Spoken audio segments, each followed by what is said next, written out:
Okay, good evening, everyone. I had the great pleasure of appearing here last year in a similar format, although last year's format was where the questions were already decided. This time it's more of an open forum. So we don't really have anything worked out. I thought I would just start off by talking a little bit about evolution, what evolutionary theory is. I brought with me some overheads, and you may hear Dr. Hovind, for example, be referred to as a creationist. We also talk about creation science, which is an attempt to prove creation using scientific method, those sorts of things.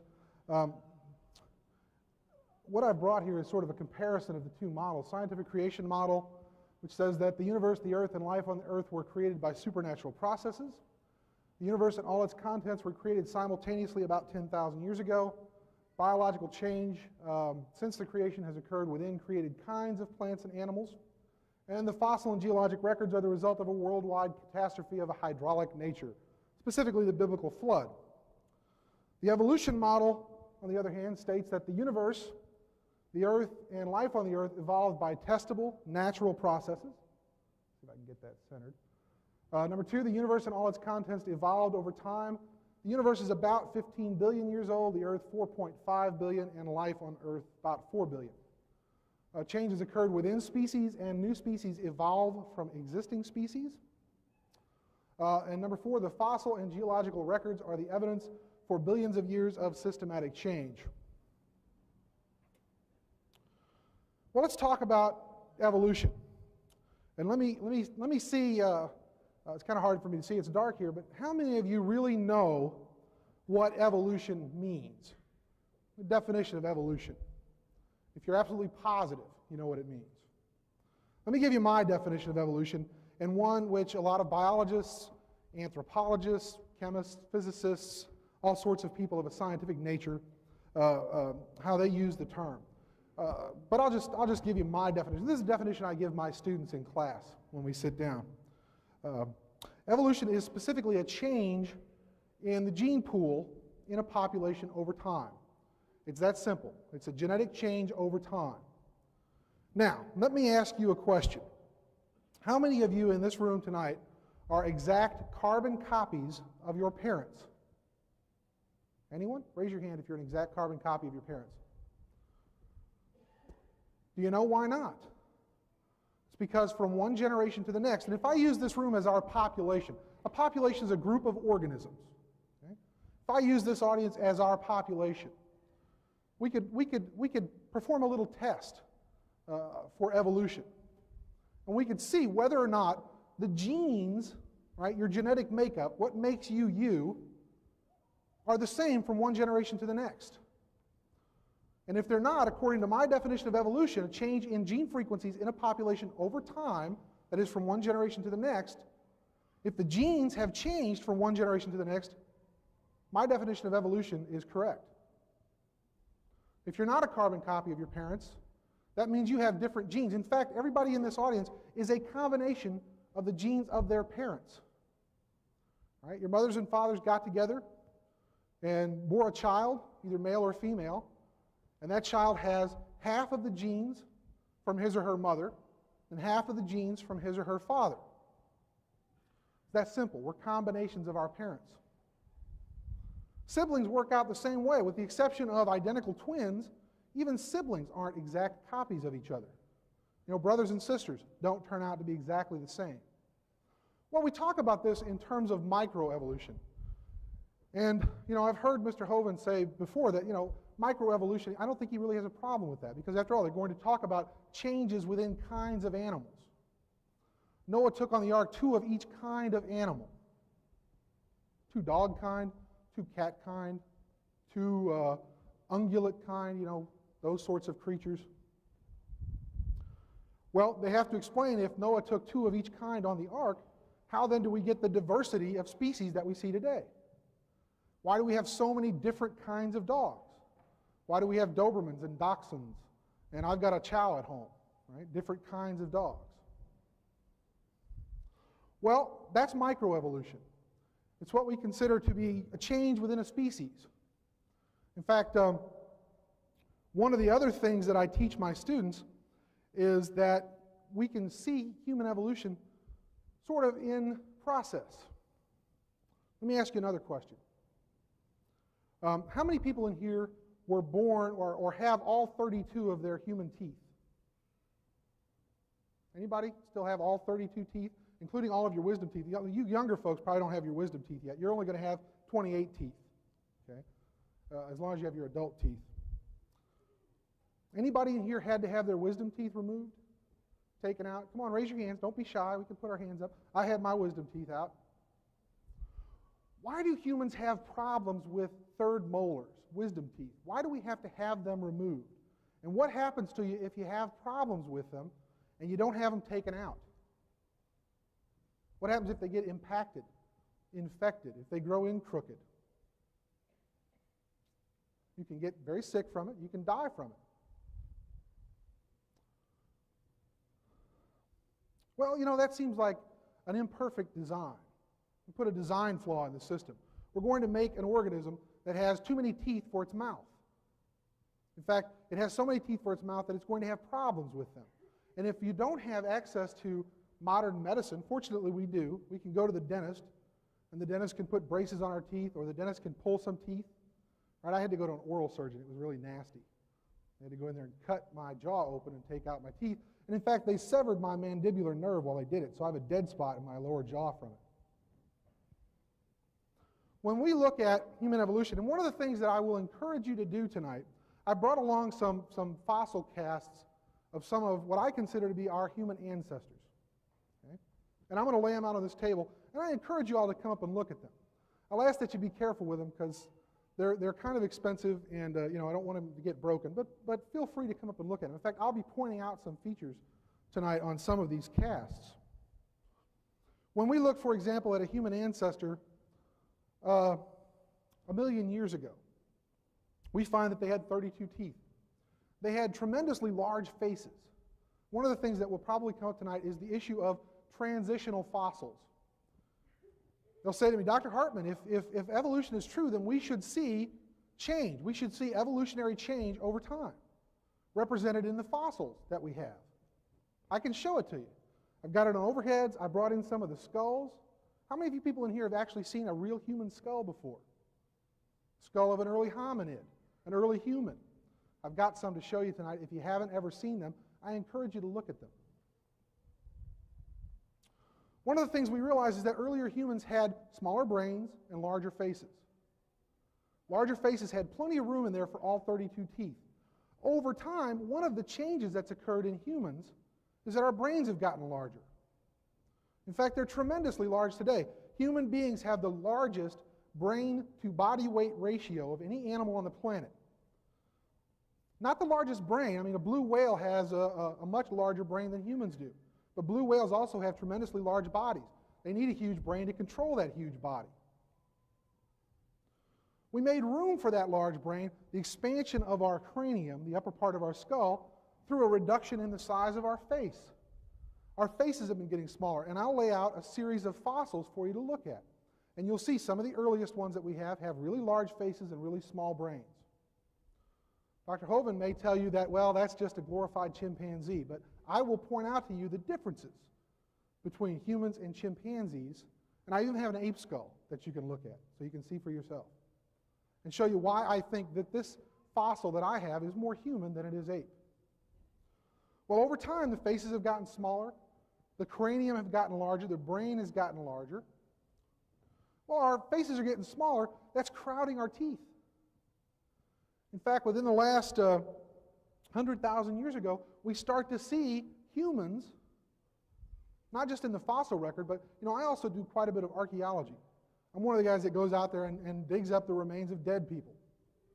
And I've seen hundreds of them. And we see in the archaeological record that this is not a unique problem to modern humans. This is ever since we became modern humans. People have been having trouble with their teeth. And it's because of this.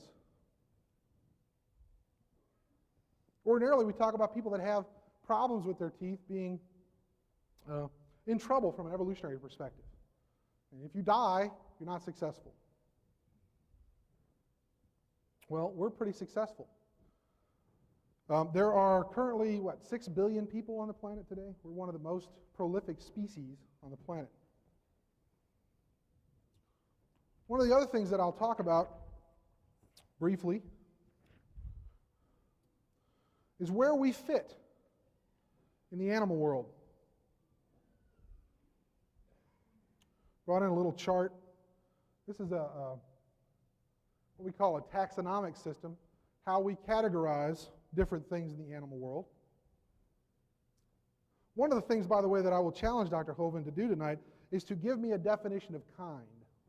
I will ask him to do that, and I hope he will be able to provide you with a definition of kind. What constitutes a kind? Because I can talk about species. I am Homo sapiens, genus species. Homo, genus, species, sapiens. Means wise human. We got to do the naming, so we got to say that we're wise humans. In fact, to the subspecies, we consider ourselves Homo sapiens sapiens, really wise humans. Boy, we're at the top of the ladder, aren't we? By the way, I don't believe that we're at the top of the ladder. Okay?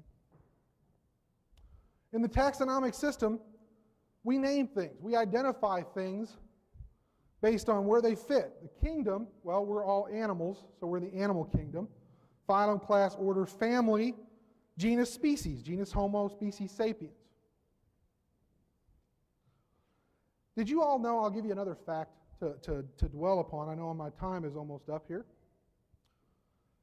That humans and chimpanzees share 98.2% of their genetic material. That's an interesting concept. There's more relatedness, more genetic relatedness between a human and a chimpanzee than there is between an African and an Indian elephant. And yet when we look at them, we have no difficulty saying those are both elephants. When we look at a human and a chimpanzee, we have no difficulty saying one is an animal and one is a human being. Genetically, they're not that different. In fact, there's a difference in matter of chromosomes. And let me tell you right now, chimpanzees have an extra set of chromosomes. So don't let anybody tell you that complexity is dependent on how many chromosomes you have. Because dogs and plants, some plants have hundreds of chromosomes. That doesn't make them more complex than human beings, just makes them different. Won't get into a lot of other similarities. We don't have a whole lot of time to dwell on that. One of the other things I want to bring up tonight is that there are an awful lot of Christians out there, out here in the world, who don't really have a problem with evolutionary theory. In fact, you didn't see anything in my theory that says there is no God. Don't let anybody tell you that because you are an evolutionist, because you believe in evolution, you must also be an atheist. That's not correct. The Catholic Church doesn't have a problem with evolution. The Lutheran Church doesn't have a problem with evolution. The Jewish Congress doesn't have a problem with evolution. Presbyterians, Methodists. I'm married to a Southern Baptist who is also an anthropologist. She is one of the most ardent believers in God and in Jesus Christ, and she doesn't have a problem with evolution. There does not have to be a conflict. Now, some of you are rolling your eyes. In fact, the guy at the timetable is rolling his eyes at me. Where does it say in my theory that there is no God? I don't see it anywhere. I'm not going to stand up here and tell you there is or isn't. I believe that someone's faith is a very personal thing. It's not my job to convince you that I'm necessarily right. In fact, if you walked in here completely disbelieving evolution, great. I have to stop now. I'll turn it over to Dr. Hovind. Well, it's an honor to be here tonight. My name is Kent Hovind. I taught high school science for 15 years. Now for the last 10 years, I've been in evangelism, and I travel around and speak on the subject of creation, evolution, and dinosaurs. Even my website, drdino.com, shows our great love for dinosaurs around our ministry. I appreciate Dr. Hartman coming tonight. It is surprisingly difficult to find an opponent to debate on this topic, and I'm very much honored that he would be willing to come tonight. It appears to me, after speaking on this topic for 10 years, that the ones who believe in evolution generally want to stand in front of their freshman class where they have the academic and psychological advantage, and they don't want to take on somebody on a level playing field where they can answer their questions. So I'm going to share with you tonight the two different views, and I appreciate what he said, and I would have to agree with everything he gave in his two definitions of the two different theories, creation and evolution, with one minor exception that I would have to differ with him on. The Bible teaches very clearly that God made the world in 6 days, and He did it about 6,000 years ago. He said up to 10,000 years ago. Well, maybe so, I don't know. But certainly the dates in the Bible add up to about 6,000. And then 4,400 years ago, there was a worldwide flood, and a fellow named Noah built a big boat and saved all the animals on board. This is the biblical view of history. The evolutionist view says 20 billion years ago, some say 15, some say 12, the numbers vary, but a long time ago, there was a big bang. They don't know what exploded, but they think there was a big bang. And then 4.6 billion years ago, some say 4.5, the earth cooled down and formed. And this, as it cooled down, and it began to rain on the rocks for millions of years and turned them into soup, and the soup came alive about 3 to 4 billion years ago. This is basically the evolution theory. The Bible warned us to beware about science that is falsely so-called. I like science. Don't accuse me of being against science. The word science means knowledge, things that we know by observation or testing or demonstration. It is my contention that there is absolutely nothing about evolution that is scientific. And I'll give you the 6 different meanings of the word evolution in a minute. But 5 of them are purely religious. There is no scientific evidence for them at all. And we offer $250,000 at our ministry for somebody who can give real, empirical, testable evidence for evolution. I think kids are being brainwashed. They lose their faith. One professor said he was, at 15, became a Christian, joined the Southern Baptist Church, loved Jesus, but we went to University of Alabama, where I spoke yesterday. He lost his faith. Some professor got him to doubt God's Word. Actually, 75% of kids that go from Christian homes to secular universities will end up losing their faith by the end of their freshman year. Evolution is a religion. It violates the obvious first and second laws of thermodynamics. It does not explain where matter comes from, where energy comes from, where the laws come from. It does not explain how things get better without an input of enormous amount of energy and an intelligent force to organize the energy. It's a total violation of the known laws of science. It gives time, space, and matter the same character traits that we give to God. Able to create things. Evolution, I think, is a dud of a theory. It requires faith in all sorts of things. It requires faith that life can come from non-living matter. Nobody's ever seen that. It requires faith that an animal can produce a different kind of animal. Nobody's ever seen that happen. Members who no longer believe are excommunicated, just like any other religion. If a professor at the University of Little Rock stood up in front of his class and said, "Students, I no longer believe in evolution. I believe creation is true," there is a good chance that people would try to get him fired from his position. Dean Kenyon at Stanford University, they tried to fire him. He was a 20-year tenured professor of biology. He wrote books on evolution. But as soon as he got converted and became a creationist, they fired him. He sued them. They finally reinstated him as a lab assistant, which is what college seniors do, only because he believed in creation. Last week I sat in the living room of Robert Gentry, who worked at Oak Ridge Laboratories in Knoxville, Tennessee. He wrote major articles for magazines like Science and Nature, published all sorts of articles in major science magazines until they discovered he was a creationist, and his funding was shut off at the spigot instantly. Call him up, Robert Gentry. He's got a website, halos.com, H-A-L-O-S, and he'll be glad to talk to you about it. There are case after case where people are excommunicated because they no longer hold the faith of evolution. It is a religion. Only members in good standing are considered worthy of judgment. So if you don't believe in evolution, therefore you can't be a scientist, therefore all scientists believe in evolution. They define the terms, and of course, if we're under those ground rules, of course they're going to win the war in that situation. Evolution attempts to provide basic answers to the questions of life. Who are we? Why are we here? Where did we come from? Where are we going when we die? It is a religion. It deifies nature, Gaia hypothesis, and evolution. Those words are always capitalized, capital E. It's a religion. Majority opinion is somehow considered proof that it happened. I hear this all the time when I do debates. It's like, well, everybody believes in evolution. Oh, well, first place, not everybody believes it. Second place, even if everybody did, that's not proof that it happened. And these professors, I appreciate Dr. Hartman coming tonight, but I'll tell you, the vast majority, you told me you asked quite a few to come tonight and they wouldn't do it. We probably get 1,000 to 1 refuse to debate, as opposed to the few that will come debate, and I certainly appreciate the opportunity tonight. Darwin, when he was 22 years old, graduated from Bible college to be a preacher. He set sail on board the Beagle in 1831. As he sailed around, he came to the Galapagos Islands, and he noticed there were 14 different varieties of finches based upon their beak shape. Charlie concluded that probably all the finches had a common ancestor. I bet you're right, Charlie. It was a bird. And then he concluded that this probably proves the birds and the bananas are related. Charlie said in his book on page 170, "It is a truly wonderful fact that all plants and all animals throughout all time and space should be related to each other." Would I be quoting this correctly to say that he is claiming that the birds and the bananas are related?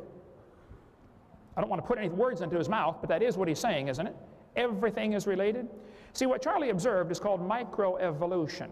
And the whole argument here tonight is going to be over the definition of this word evolution. The kids, I think, are being deceived by the slippery definition of that word. Microevolution says dogs produce a variety of dogs. Roses produce a variety of roses. Folks, that's a fact. It happens. The Bible said it would happen. 10 times in the first chapter, God said the plants and animals will bring forth after their kind. And I think because of the Genesis definition here, if it's able to reproduce, it's the same kind. You asked for a definition of kind, I gave you one. I think if it's able to reproduce, a dog and a wolf are capable of reproducing. They're the same kind of animal. Now, they're classified as different species, but they are the same kind of animal. This word evolution has lots of different meanings. There's cosmic evolution, that's the Big Bang. Some people say, that's not what's in the books. Oh, I taught science 15 years. Trust me, it's in there, folks. The textbook says 18 to 20 billion years ago, there was a Big Bang. This is a vital part of their theory to explain where matter comes from. And then you'd have to have chemical evolution. If the Big Bang produced hydrogen and helium, how do we get the other 90 elements? We see carbon decay, potassium decays to argon, uranium decays to lead. All the evidence we see is for things decaying without an enormous amount of input of energy. In stars, under intense pressure and heat, maybe higher elements can be created for a few moments.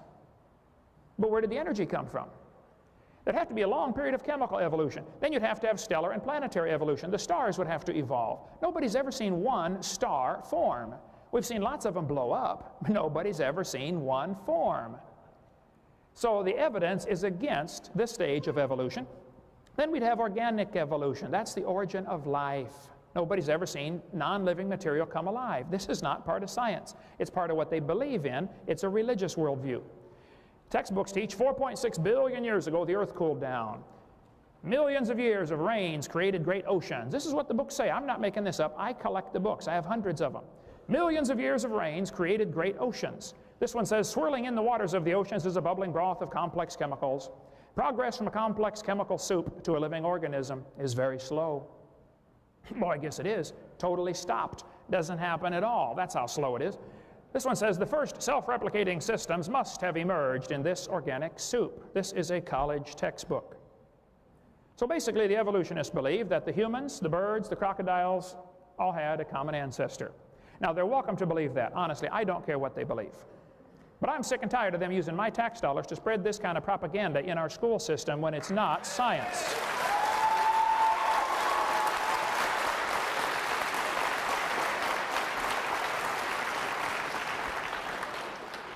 Charlie Darwin said, if my theory be true, numberless intermediate varieties must assuredly have existed.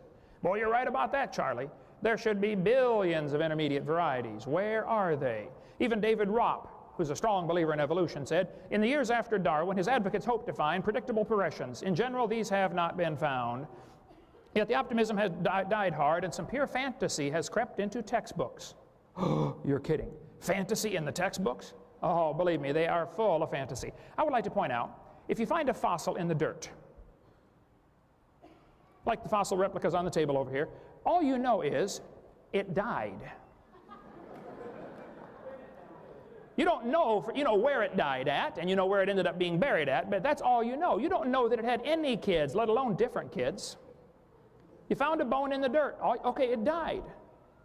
And I'd like to ask the question, why is it you think bones you find in the dirt can do things that animals today cannot do? Monkeys today are still having babies. Make another human. I want to watch it this time.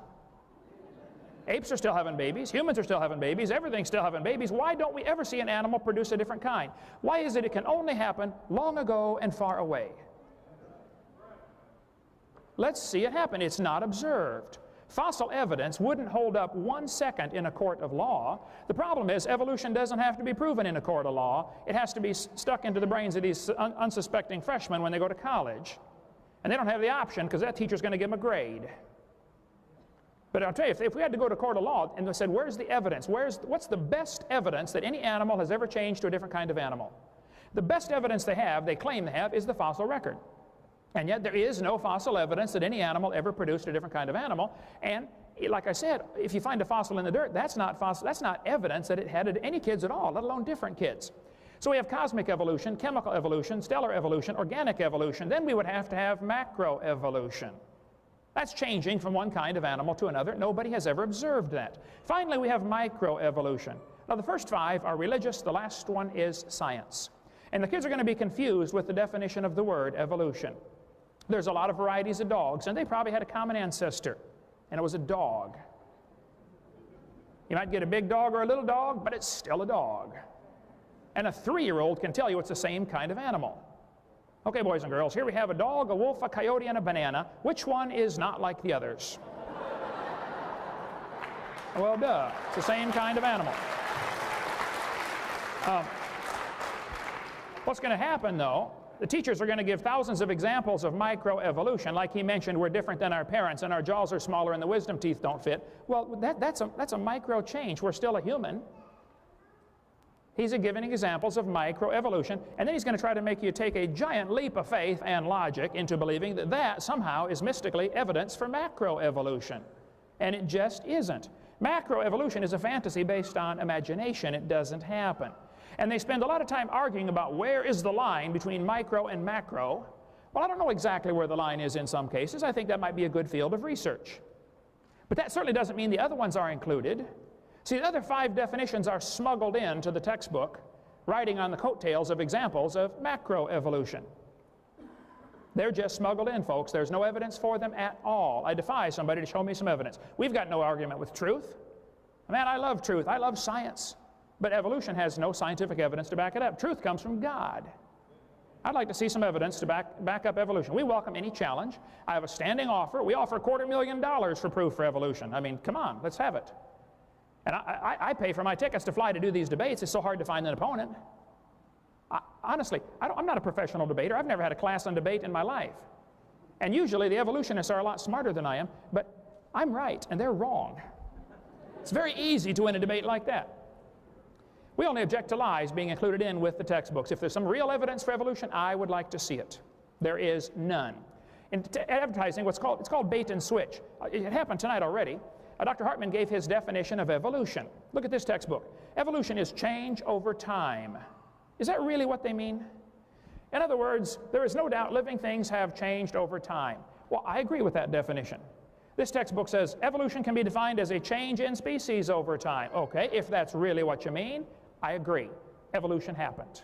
But that is not really what they mean. They suck the kids into believing in evolution with this one definition, change over time, which everybody's going to agree with. You're different than your parents, aren't you? Of course you are. And then as the kids get indoctrinated, they slip in the other cosmic evolution, Big Bang, organic evolution. And they're told, if you don't believe in all this other 5, then you don't understand science. Well, I resent that. I was in a debate in El Paso, Texas a few weeks ago, and the professor basically said over and over throughout the debate, well, you know, the average person just doesn't understand the complexities of this topic. I said, folks, what he's trying to say is he's smart and you are dumb. That's what he's very much trying to, not to avoid saying, but that's what he means. There is no evidence. See, variations happen, but they have limits. I agree variations happen. You might get a big pig or a little pig, but you're still going to get a pig, and there's a limit. You're never going to get one as big as Texas. There's a limit. Roaches become resistant to pesticides, but they'll never become resistant to a sledgehammer. There's a limit. And it's still a roach, by the way. They don't produce any new kind of plant or animal. Variations happen. Christians and creationists have no argument with that, but they have limits. Big dogs and little dogs are still a dog, and nothing new is added to the gene pool. Thank you.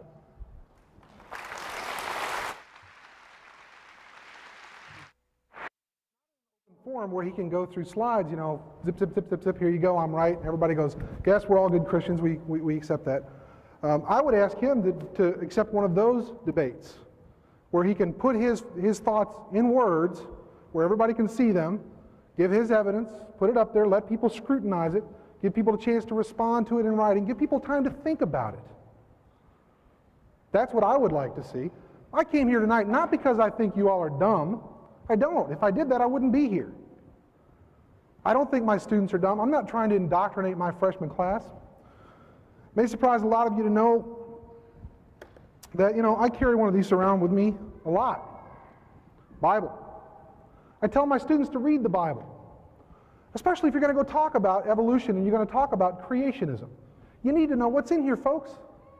The same way I would tell you that if you read nothing but the Bible, you're being misled too. You need to read what's in the science textbooks, not just listen to what one man comes here and tells you. Read what it says in the science books. One thing I will take issue with, when you put up a quote from somebody and you see those little dots in them like you saw in the Darwin quote, there's something missing there. That means you're paraphrasing. You're quoting something, but you're only quoting the parts of something you want somebody to see, and you're leaving out the parts that you don't think somebody should see. That's a little misleading. If you're going to put a quote up by somebody, if you're going to quote somebody, quote the whole thing. Read the whole thing. I understand time constraints, but I'm not up here quoting anybody. I'm not up here telling you what somebody else says. I'm up here telling you what I have to say. Okay? Let's see, what else? I wrote quite a few notes. Interesting that when I said that creationists believe the earth is 10,000 years old, Mr. Hovind said 6,000 is what it says in the Bible.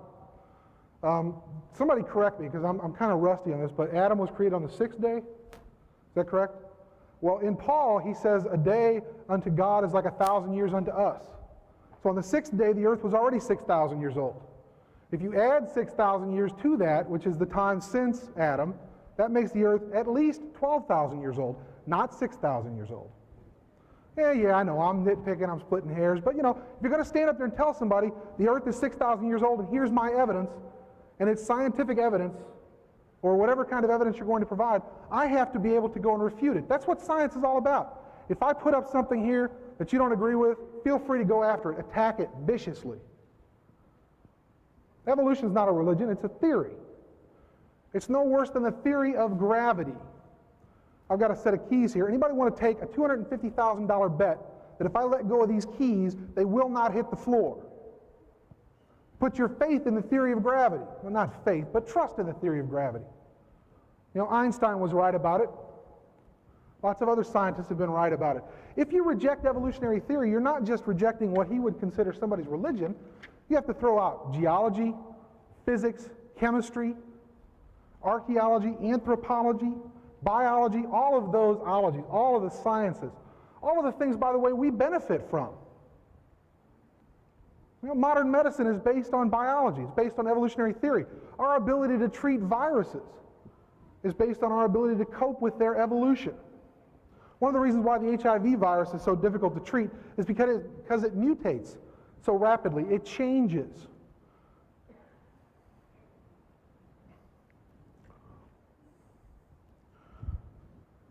Let's see, what else? Capable of reproducing. His definition of kind. Two organisms able to reproduce. Definition of species, the scientific definition of species, are two organisms that mate naturally and produce fertile offspring. Kind of left out the fertile part. Right? You could take a horse, and what are you going to get? Somebody tell me. Horse kind. Take a donkey and a donkey, and what are you going to get? Donkey. Take a horse and a donkey, and what do you get? Mule. Take a mule and a mule, and what do you get? Nothing. What happened? Wait a minute, they should be able to reproduce after their kind. If they're all the same kind of animal, you should be able to get a mule and a mule together and produce more mules. You can't do it that way, folks. You have to start out with a horse and a donkey. Maybe they're same kinds. If they're the same kinds, they should be able to reproduce after their kind. And their kind should be able to reproduce after their kind. But they can't. There's a problem there. Oh, the fan's blowing my notes. Thank you. Yeah, I've tripped over that a couple of times. You have to be careful of the podium up here. We don't see stars form. Well, I've seen some images from the Hubble telescope that look pretty impressive. Star formation. You should check out NASA's website. They have some pretty amazing photographs, not just of star destruction, but of star formation. Public schools don't like the idea of evolution being taught in public schools. Well, that's a matter of personal opinion also. And you talk about not letting the majority rule, that's the whole basis of this country. We're getting ready to elect a new president. How are we going to do that? One small minority says, I'm right, and you're wrong, therefore I get to pick the president. Is that how we do it? Majority of scientists don't just sit around and say, oh, we all agree on this, so you all are wrong and we're right and we win. Doesn't work that way. Carl Sagan once said, we're for science because it's been tested repeatedly and it works. If we found an alternative, we're not out there trying to trick you. I'm not an agent of Satan. Somebody might argue otherwise, right? I'm not trying to trick you into believing there's no God or something like that. I'm trying to show you how the natural world works, at least how we understand it to operate. At the University of Arkansas at Little Rock, we don't just teach evolution. We do teach it. We teach it in biology classes. I teach it in anthropology classes. We also have a religious studies program.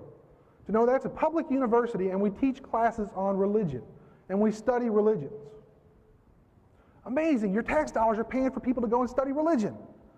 How can that be if we're all against religion? It can't be. I don't have a problem with elementary schools offering classes in religious studies. But it should be more than one religion that is studied. It should be more than just the Christian religion or one particular aspect. After all, if you all are Baptists, you don't want your kids to go to school and learn how to be good Catholics. Do you? I grew up a Catholic. Maybe I don't want my kids going to school learning how to be good Baptists. There are differences within Christianity. How many of you want your kids to go to school and learn how to be Seventh-day Adventists who don't quite believe the same way that other Christians do, or Mormons? See, whose version of creation should you teach? Just the one in the King James Version of the Bible? I grew up Catholic. I don't use the King James Version of the Bible. I guess I'm wrong for that. I guess I'm going to hell for that. I don't believe that. The Pope doesn't believe that. I have a very good friend of mine. He's a Seventh-day Adventist. He thinks the Pope is the Antichrist. The nice Pope, Pope John Paul II. I don't know. Well, let me give you, let's see, how much time do I have left? About 6 minutes? Okay, plenty of time. We do observe microevolution. We can observe it. Just because macroevolution, we say, well, it takes longer time than we have to sit and observe it. We talk about empirical evidence. Well, I want to talk about Mr. Hovind's, or Dr. Hovind's challenge too, by the way. Empirical evidence. Well, I'm sorry if it takes, 100,000 years for something to change. I'm not going to live that long. In fact, unfortunately, we haven't been writing about things that long in order for us to actually have these kinds of observations. Give us 100,000 years. Come back then and check in, and I'm sure we'll have some good evidence for you. Can't do anything about that, folks. We can look at microevolution, and we can decide that microevolution is simply a matter of accumulated change over time, and eventually it produces what we consider macroevolution. Let me show you something.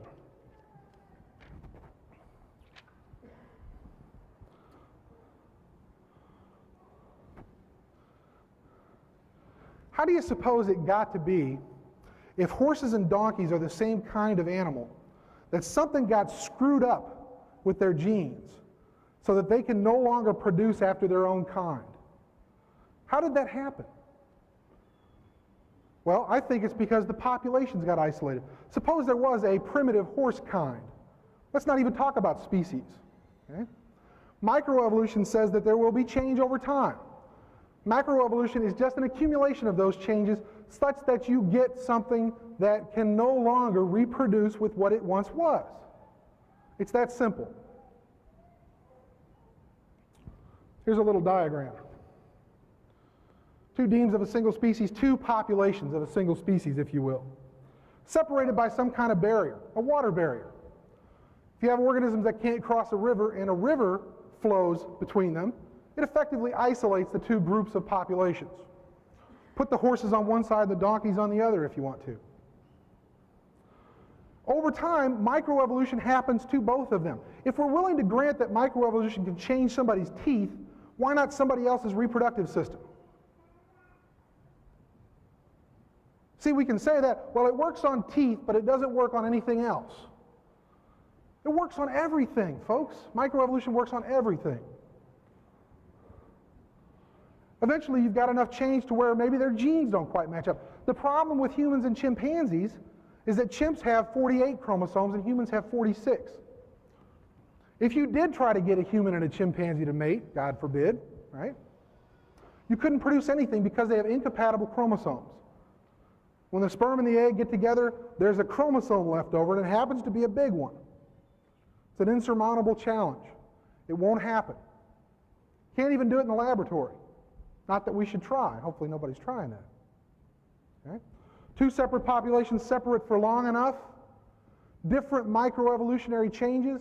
All of a sudden, you get them back together, right? Somebody gets a farm and gets a horse and a donkey, puts them back together, and they can't produce after their own kind anymore because there's been a real genetic change, a microevolutionary change that's accumulated over time such that now it's a macroevolutionary change.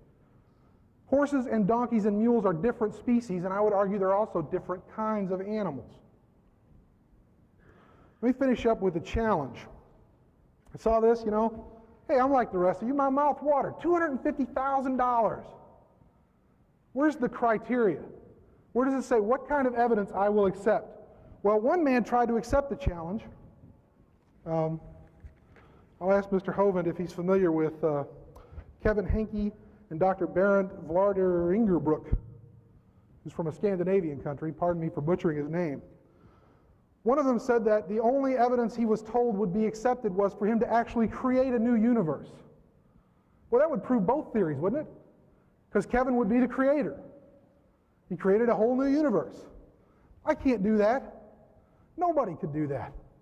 What other kinds of evidence? So I'll ask Mr. Hovind to present, you know, what criteria he would accept for real scientific evidence, real empirical evidence of evolution. Give me a suite of things to choose from. Don't just give me one thing. Also, I checked out his website. You should check it out, by the way, www.drdino.com. I believe that's it. Because he goes into this. There's a panel of judges who will review the evidence. But see, they're real busy men, and they don't have time to answer facetious or silly questions, so he's not going to tell you who they are. Well, you know, if I have to take my time out of my life, however long it takes me, to get my evidence together and present it, I'd like to know who's going to review it. When I submit an article for publication in a scientific journal, I get a list of reviewers. I know who's reviewing my work. Sometimes I'll get comments back from them. I know ahead of time. Now, I trust that Dr. Hovind here is an honorable man and wouldn't stack the deck against me. You know, I'd like to know who the 6 people are, or however many judges there are, who they are and what their backgrounds are, whether or not they're creationists, whether or not they're evolutionists, you know, those kinds of things. You know,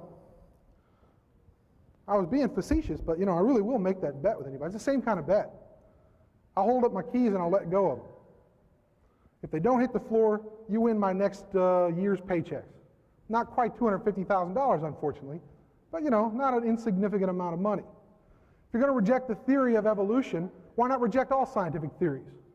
They all must just be based on religion. After all, we can't see gravity, can we? It's about time for me to stop, so I'll go ahead and stop there. Thank you. All right, this will be the rebuttal session, and then we'll go into the question-answer session, so it'll be exciting. You mentioned that my quotes have the ... in there. That is very common. I mean, if you quoted the entire quote, it'd be horrendously long, and I challenge you to show me where any of my quotes in my seminar, and I use thousands of them, show me where they're not giving the true meaning of what the author said. You leave out extraneous words. That's common practice in anybody who's quoting from that would be ridiculous to say this is evidence. It seemed to be implying that I'm trying to misquote them, and evolutionists often accuse creationists of misquoting. Everything's documented right on the bottom of the screen. Look it up. Show me where I'm wrong, where I'm not giving the true meaning. You mentioned about email debate, people wanting to debate me on email. I type about 12 words a minute with 18 mistakes. I get over 400 emails a day. I don't have time to get involved in a long email debate. I was home for 12 hours this week. I got in at 3 last night. I speak 700 times a year. I tell all the evolution, what they want to do is they want to eat up all of my time so I can't get out and speak to folks that really want to hear. They don't want to hear anyway. As far as not giving out the names of the judges, some anonymous coward named Boudica emailed me, and I said I shouldn't have answered him the first time because I always ignore anonymous mail. But this was anonymous, and so I emailed back and said, if you'll tell me your name, I'll be glad to answer all of your questions. He had 300 questions. He said, no, I refuse to give you my name. I said, well, then I'm sorry, I won't answer your questions. I've got nothing to hide. You've got my name, address, and phone number, and I'll give you a map to my house if you want. I have nothing to hide. See, men love darkness rather than light because their deeds are evil. Well, Boudica sent in what he said was evidence for evolution. It was ridiculous, but I sent it to the judges. I told him I'm going to send it to these guys. Boudica right away wrote nasty, vile, filthy letters full of profanity to these judges. And I said, fellas, hey, I'm sorry, I won't let this happen again. If somebody sends in some real evidence, well, here's what happens. I get probably 5 or 6 emails a week from someone saying what Dr. Hartman said a few minutes ago. Well, if I knew who the judges were, what they're trying to say is, I don't really want to give you my evidence because I don't have any, but boy, I'm going to pick on you for your offer. They strain at gnats in the offer of $250,000 rather than just send the evidence. I would like you tonight, Dr. Hartman, to give the audience here the best evidence you have for evolution. For macroevolution, the best evidence you've got. Let's not waste time with all the little stuff. Please give us the best. I have over 500,000 videos out there in circulation that we've produced, plus who knows how many copies of those that have gone around. My words are easy to examine. I don't have time to type everything out, though we are putting, as of today or tomorrow, should be, my entire seminar will be on my website. You can click a button and watch the videos and listen to the audio, free of charge, and then you can challenge anything I'm saying, and if you think I'm misquoting somebody, please let me know. I'm certainly not perfect, and I've made lots of changes through the years. He mentioned evolution as a theory like gravity. Now, that is absolutely ridiculous comparison. Gravity has evidence. We can observe it happening. We don't observe anything about what he said about evolution. To compare evolution with gravity is silly. Sure, we can watch things happen. We can watch gravity. There's testable evidence. Where is the testable evidence for macroevolution? Where is the testable evidence for cosmic evolution? Where is the testable evidence for organic evolution?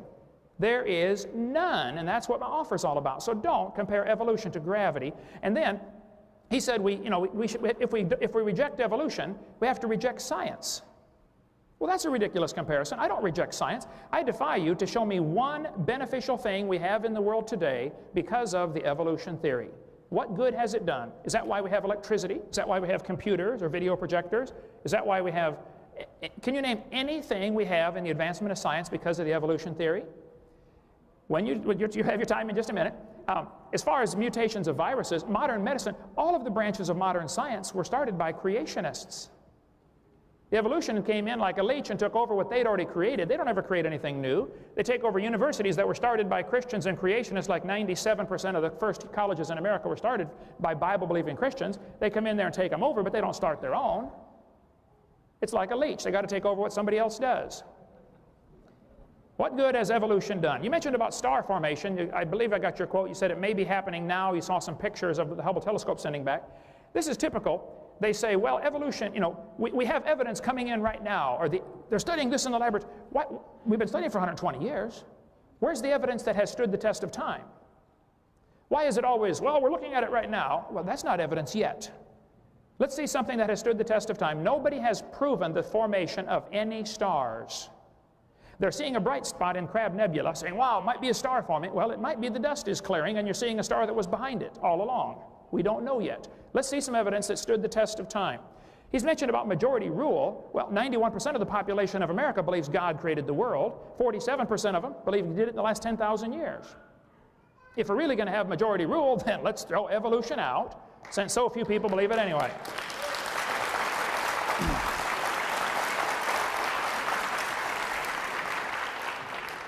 He mentioned about 98% DNA similarity. Now this is interesting, since only 1% of the DNA has even been studied and analyzed and decoded. It's a little premature to say it's 98% similar.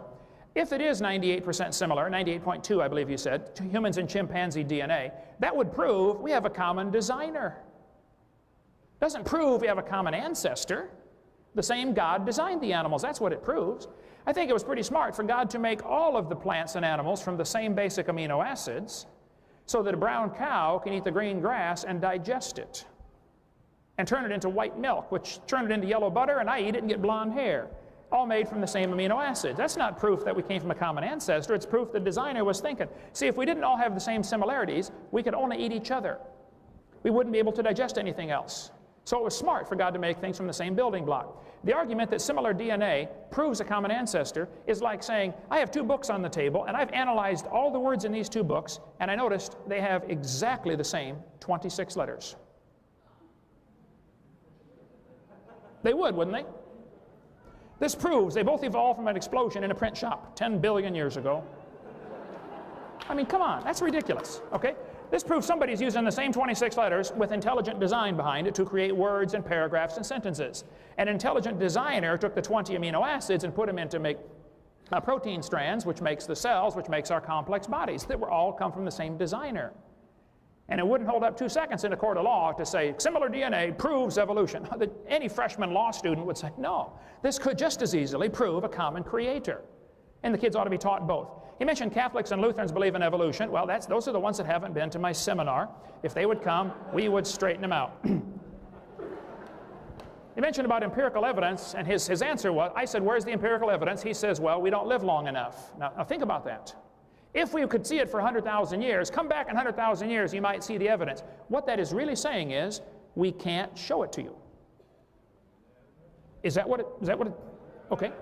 Therefore, that's my point. It's not science. It's not observable. It's something you believe in, and you're welcome to believe in that, Dr. Hartman, but don't call that science, and for heaven's sake, quit using tax dollars to teach that religion to the students.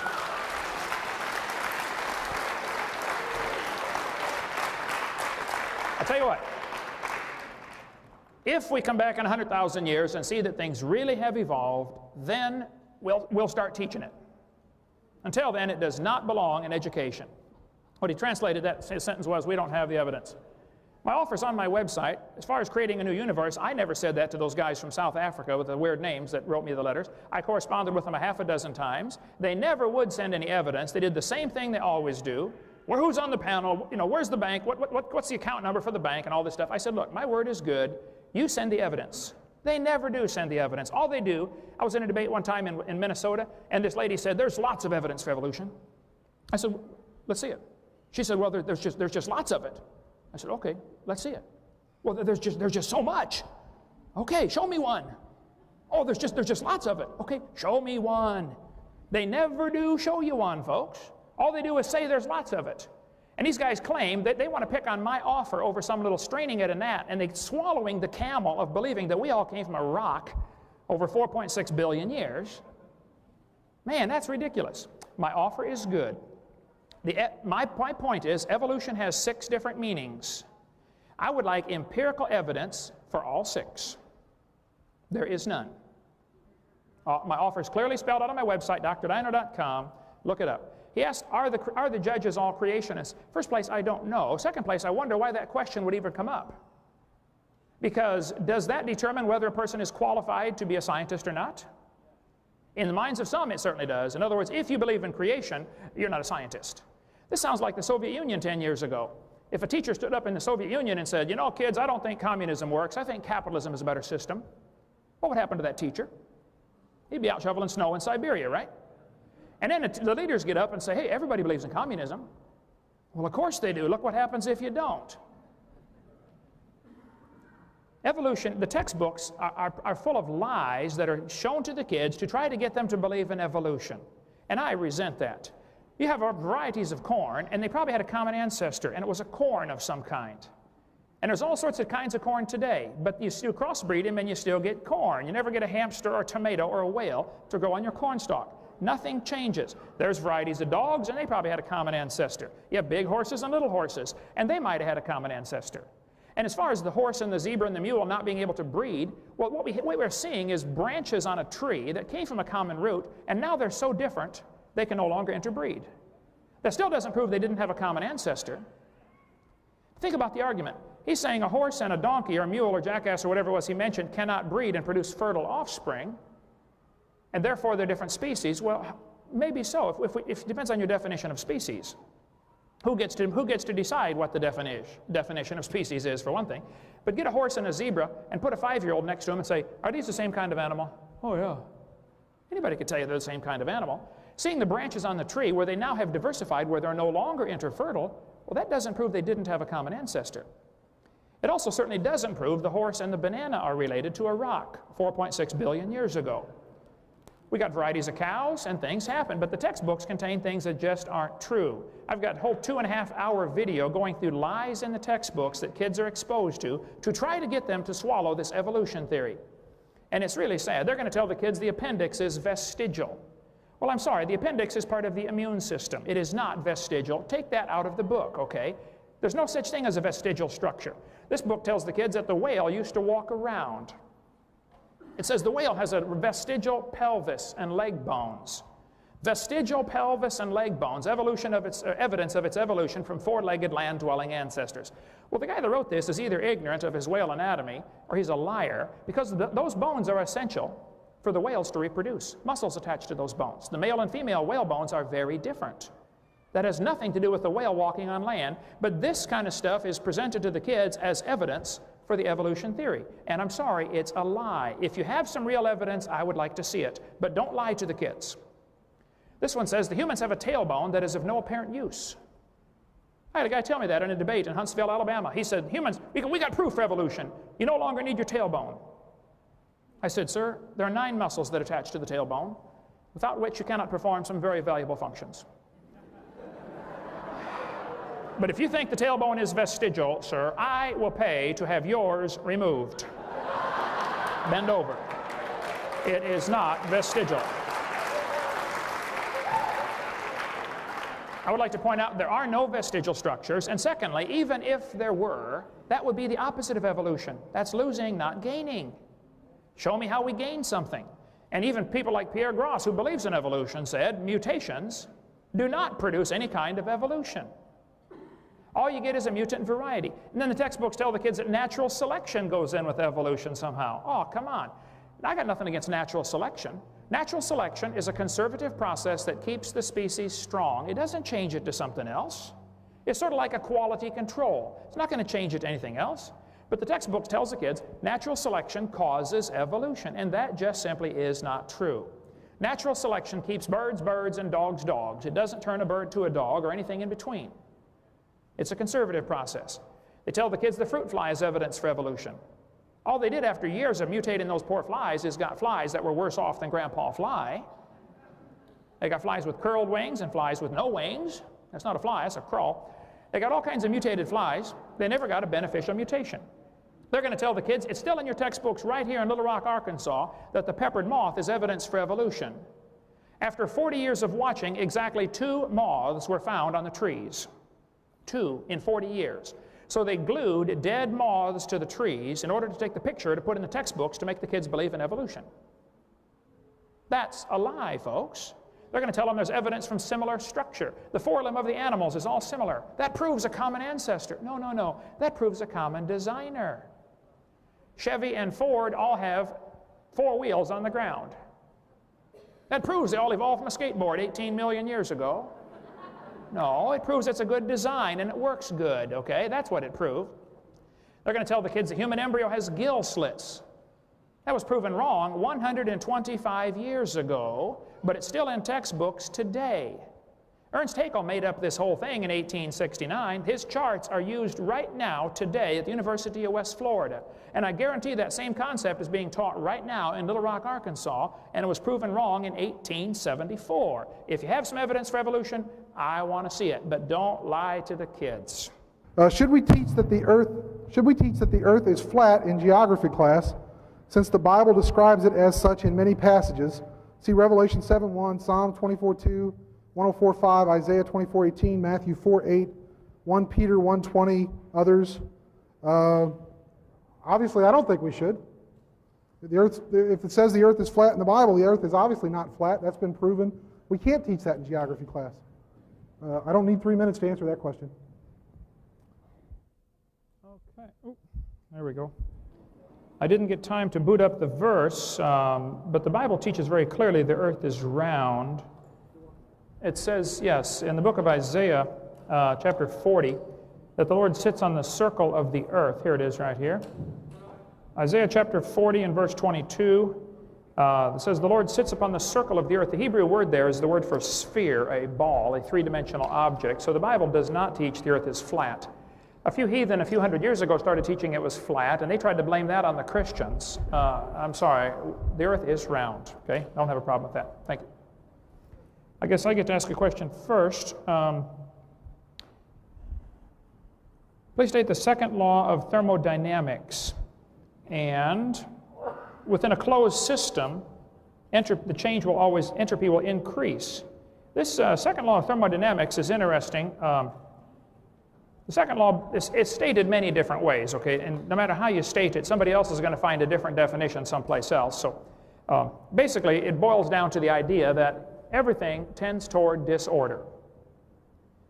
The evolutionist somehow has got it into his mind that if you add energy, you can overcome the second law of thermodynamics. Now, this is certainly not true. Adding energy does not help anything. You have to have something to utilize that energy. The sun adds lots of energy to the earth every day. All of it is destructive, unless there's a system to utilize that energy called chlorophyll, which is a very complex molecule. If it weren't for chlorophyll, the sunlight is eventually going to peel the paint off your car and destroy the roof of your house, and when it's done, it's going to destroy the rest of the house. Adding energy doesn't help. Filling your front seat of your car full of gasoline isn't going to make it run faster. You have to have a complex system to utilize that gasoline called a carburetor and a drivetrain. So the normal response to the second law of thermodynamics from the evolutionist is, well, in a closed system, you know, if you add, in the first place, the universe is a closed system, okay? Where's this extra energy coming from?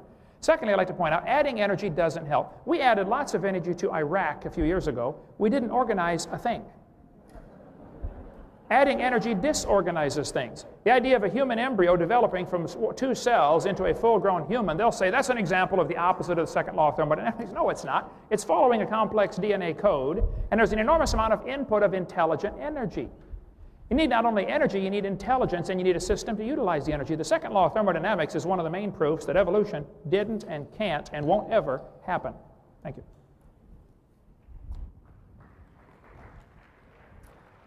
Can I see the card? Thanks. Second law of thermodynamics within a closed system, change in entropy will always increase. Why? I guess I don't really understand that. You have to have an intelligent designer to overcome the second law of thermodynamics. I don't really grasp the answer, and I guess I'll have to wait for clarification on it. Things tend toward entropy, but you add energy to the system. You know, I'm not a physicist, but I don't know. In 2 minutes, I don't know how I would discuss this one. So I guess it depends on whether or not you consider the universe to be a closed system. And he said that it certainly is a closed system. Well, I don't see any evidence for that. So I guess I'd have to ask for that kind of thing. Also, it sort of fits in with one of the questions that was asked earlier about how things tend toward disorder. Things are constantly losing, like we're losing our appendix, or we're losing our tailbone or something like that. We've never gained anything. We have gained things. We've gained larger brains. I mean, evolution is not just about losing things. You don't have to necessarily lose something or have something tend toward disorder to have it count as evolution. Anyway, that's that question.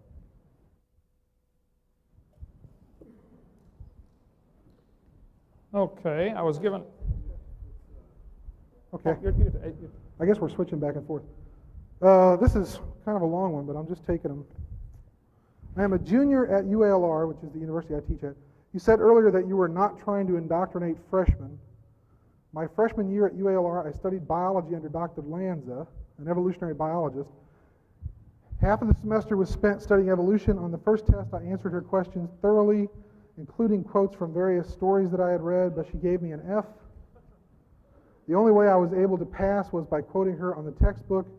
I was under the impression that college was supposed to be about teaching people how to think for themselves intelligently. If this is not indoctrination of you and your colleagues' theories, what is it? Well, I can't speak for Dr. Lanza. I guess the way this usually works in university is if you're asked a question and you have to provide, you know, the answer. And if you don't agree with the answer, you know, I'll tell you a story I had in graduate school one time. A professor asked me to talk about Neanderthal evolution. And I went up to her and I said, you know, I don't like the way the question is worded. And she said, well, I'll tell you what. You answer the question the way you want to, but if you can provide me with evidence to back it up, you know, I'll accept your answer. So I did. I changed the question slightly. I answered it. I provided her with evidence to back up what I had to say. She gave me an A on it. I think it depends on the professor. I can't speak for Dr. Lanza. I certainly don't think that I'm indoctrinating my students and telling them that if you don't believe the way I believe, you're going to get an F. And I don't think that's what Dr. Lanza says either. I know her. I don't know her very well. She may even be here tonight. I mean, the flyers were circulated in the biology department, certainly. So I mean, I don't know how this really relates to me per se. I don't do that sort of thing. Certainly, I've flunked students before. Usually, the ones that don't come to class or that don't do the assignments, don't turn them in on time.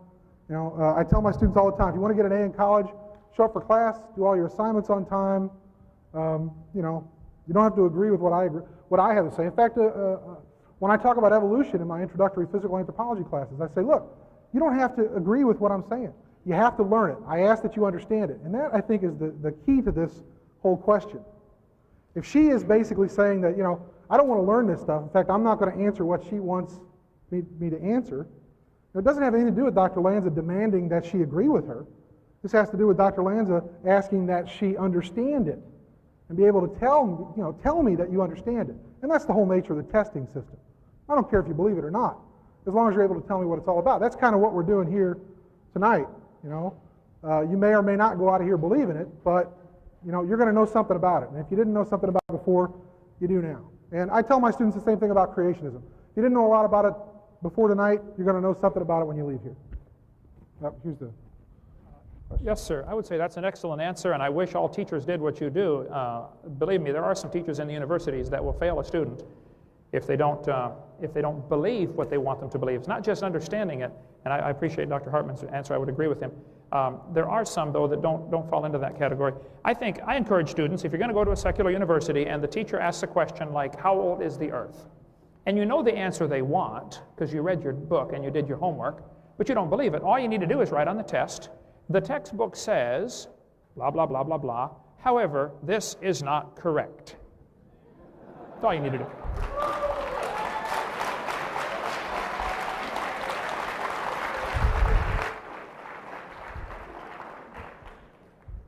This question was asked 4 pages of prepared questions. Obviously, somebody thought ahead about this one. Are there contradictions, or why are there 3 creation myths in the Old Testament? Just the phrasing of the question, why are there 3 creation myths, shows a little prejudice to begin with, I would say. I would say there are not 3 creation myths. There is 1 creation story of how it actually happened. Basically, what they're usually referring to when they say this is the Genesis chapter 1 account, and I'll show you. I cover this very thoroughly on my videotape number 7. Let me get the mouse working here. Genesis chapter 1 says God made the plants, the herbs, the grass, etc. on the 3rd day. He made the fowl, the birds, on the 5th day out of the water. And he made man the 6th day after he made the animals. So he made animals first and then man on day 6. That's the order of creation in chapter 1. When you look at chapter 2, it says the Lord God formed man out of the dust of the ground, and then it says he put him in the garden and made the trees to grow. And they'll say, see, the order is backwards. This is a different creation myth. This is the basic argument. They will say, in chapter 1, God made the grass, plants, trees on day 3, whereas in chapter 2, he made the trees after man on day 6. And this little chart kind of shows what the whole argument about this question about the creation myths. Here's what really happened. The Lord God made birds, he made the plants on day 3, then he made the birds out of the water on day 5. On day 6, he made the animals, and then he made man. And then he put man in the Garden of Eden, and then in front of Adam, he made the trees to grow. But it says it was the trees that were good for food. This is not all the trees. The rest of the world is already full of trees. He only made the trees in the garden, and he made 1 more of each of the animals so that Adam could name them and select a wife. If Adam had not seen God create something, Satan could come along and say, I did all this, and Adam would not know. The only person that did not see anything get created was Eve, and that's the one Satan went to trick. There's not a contradiction between chapter 1 and chapter 2. Chapter 2 is a continuation of the story, filling in the details of what happened on day 6. And it's not a creation myth. That's the way it really happened. Thank you.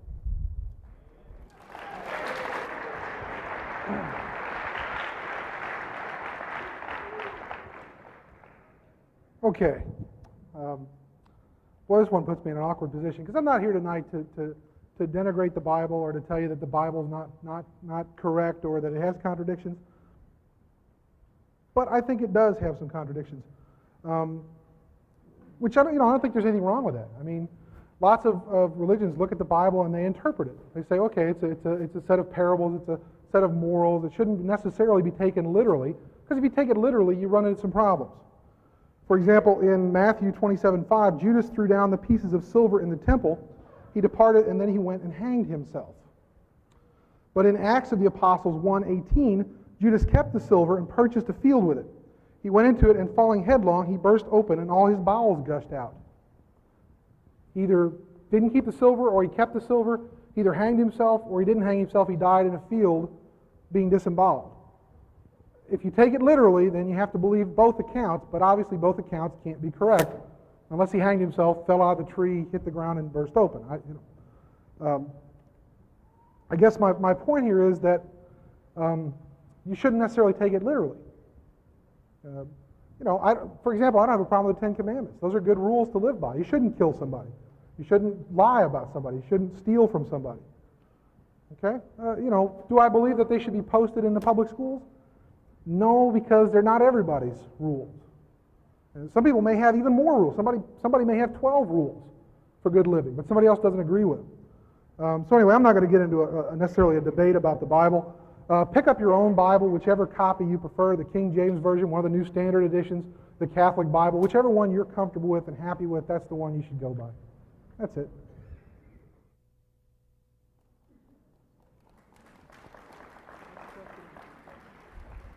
Questions? Is my microphone? There it goes. Ooh, oh. Technology is our friend. If evolution is true, why don't we have apes instead of babies? We do. Human beings. This gets to the question of whether or not humans are animals. Some creationists will tell you that we're not animals. We are animals. We eat, we sleep, we reproduce, we defecate, we do all those nasty things we don't like to talk about in public, but by golly, every one of us does them. If that doesn't make us animals, what does? Do we have dominion over the animals?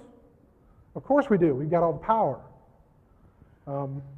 Give birth to an ape? Well, we can't do that. I've already talked about, chimpanzees are the closest to us genetically, but there's a little problem with the chromosomes. I personally believe that we shared a common ancestor 5 million years ago with chimpanzees.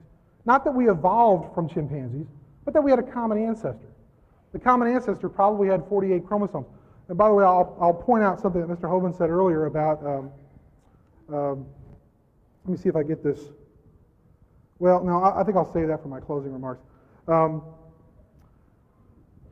Chimpanzees have one extra set of chromosomes. We can't physically reproduce with chimpanzees. One thing I will point out is if we're talking about kinds here, and we have to talk about relatedness, chimpanzees, I said, were 98.2% similar to humans, but gorillas are about 94%, and orangutans are about 92%. Now, if they're all ape kind and they all have one common designer, then why aren't they all equally dissimilar? You see what I'm saying? Why aren't gorillas 98.2% genetically the same as we are? Why are they a little bit different? Because we understand that they evolved at a slightly different time period. Gorillas, in fact, emerged a little bit earlier. Chimps and humans split about 5 million years ago. Gorillas split off about 10 million years ago. Orangutans about 17 million years ago. The fossil record, by the way, agrees with that. We find the fossils in the correct stratigraphic profile, and the dates match up. We find the first orangutans emerging about 17 to 20 million years ago. The first gorillas show up about 10 to 15 million years ago. The first chimpanzees show up between about 5 and 8 million years ago. The first humans show up about 5 million years ago. Anytime you get two lines of evidence, it's not like I'm telling you that geology has the answer or genetics has the answer, but they correlate with each other. Genetically, we see that they're about where they should be in terms of how closely related we are. And the same thing we look at in the fossil record in geology, and we can see that matches up fairly closely. Thank you. All right, thank you. My response, if evolution is true, why don't we have apes instead of babies? I would agree there's certainly a genetic difference. I think I would disagree a little when he said, as far as humans are animals, though I've seen some would make me want to believe that. I think it depends on who gets to decide where the classifications are drawn. If you divide them up, for instance, maybe God's classification system is not the same as Carolus Linnaeus's classification system. It could be that God considers whales, since they live in the water, part of the fish family. And we've decided to divide them up based on whether they breathe air above water and have milk glands and have hair, et cetera, et cetera.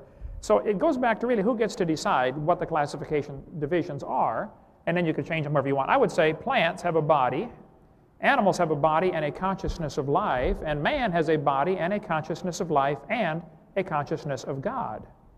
There's something very different between man and the animals. None of the animals have culture, like music and thoughts, and express their words and their emotions in writing, and pass down this information generation after generation. So I'd say we're very different than the animals. I would not want to do that. Okay, my question, I don't know if it would matter to you, Dr. Hartman. You may not even want to give a response. You certainly can if you want. The question is, where did you get your degree from, and what is it in? I get asked this question a lot, as if usually it's an indication. When someone starts attacking a man personally, which is often what it leads to, these kind of questions, and I'm not saying it is, but often it is, that's an indication they're losing the debate on common sense, logic, and other things, and so they're starting to look for an ad hominem attack on the individual. This is like the Western Union guy comes with a telegram, and you read the telegram, and you don't like what it says, so you shoot the messenger boy. That's what happened. So the question, do you have a PhD? The dictionary definition of PhD is a doctor of philosophy. I went to a small, non-accredited Christian university in Colorado Springs, Patriot University. I earned a Doctor of Philosophy degree. There's their phone number. Call them up if you don't believe me. They have about 400 students. They have about 25 graduates every year. There were 3 graduating that year with me with a PhD in education. My degree's in education. It's from a non-accredited school. I don't argue credentials with anybody. If you don't like to call me Dr. Hovind, call me Kent or Hey You or whatever I don't care, but deal with the issue, okay? The issue is not whether a person has a degree. I worked very hard for my degree. I don't know if other people work hard for theirs or not. But when a person gets to the point where they're attacking you personally, that's an obvious sign they are losing the debate. So keep that thought in mind. Thank you. Well, let me just remind everybody that I didn't ask this question. So, and I don't participate in the ad hominem, I'm not going to attack Dr. Hovind at all. Where did I get my education and what subject? I have a Bachelor's of Arts degree from the University of Missouri, granted in 1990 in anthropology, and I have a PhD, a Doctor of Philosophy, from Texas A&M University, Giga Maggies, right? From 1996, also in anthropology. My dissertation was in archaeology, and it's available, by the way, if you want to look at it, through University of Microfilms. I didn't bring a copy of my diploma, but I have it hanging on my wall if anyone cares to look at it. That's the answer to that question. Oh, my question. Well, I love this question. How, if we evolved from apes, why do we have a consciousness, know what is right and wrong? Some of these are in pencil and they're kind of hard to read. How, if we evolved from apes, why do we have a conscience, know what is right and wrong, and apes do not? I work with apes almost on a daily basis. In fact, I'm on the board of governors for the Little Rock Zoo, and I'm also director of the primate enrichment program. And I didn't know, by the way, I thought this would be a good time to bring this up, that y'all were taking up a collection. We're going to split the money with us. I got a little speaking fee last year when I was here, and I donated the money to the primate enrichment fund at the Little Rock Zoo. So if I get any money tonight, that's where the money's going to go. We use it to buy what we call enrichment items. See, because apes are very similar to humans in terms of their consciousness, in terms of their behavior, in terms of their intelligence. For example, that chimpanzees have been given human intelligence tests and have scored in the low 60s, which is just below normal for human intelligence. I wonder what they would score if they were given an ape intelligence test and what we would score on that test. See, I think they do know right from wrong. I work with these guys on a regular basis. In fact, I encourage you all to come to the zoo, and if you get out there about 9 o'clock or 9:30 in the morning, you'll see the results of this enrichment program. I've got a lot of my students that work with me out there. Let me tell you what behavioral enrichment is. Apes are kind of like humans mentally.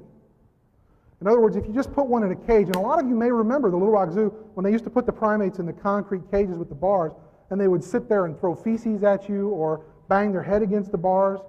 Think about what you would do if you were locked in solitary confinement and had people come and stare at you all day and throw things at you and spit at you. You'd go crazy. And that's what the apes do. They go crazy. One of the ways we try to overcome that is providing what we call behavioral enrichment. We give them things to do to occupy their minds because they have minds that need to be occupied. We give them toys to play with.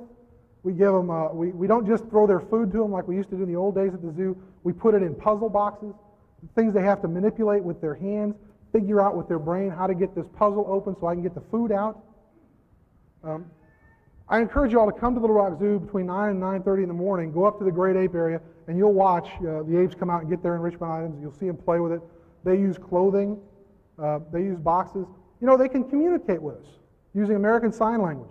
I had an interesting debate with a linguistics professor one time who said that apes don't understand language. They do simple mimicry. And I said, well, you know, Washu, the chimpanzee, knows 290 signs in American Sign Language. How many words of chimpanzee do you know? Thank you.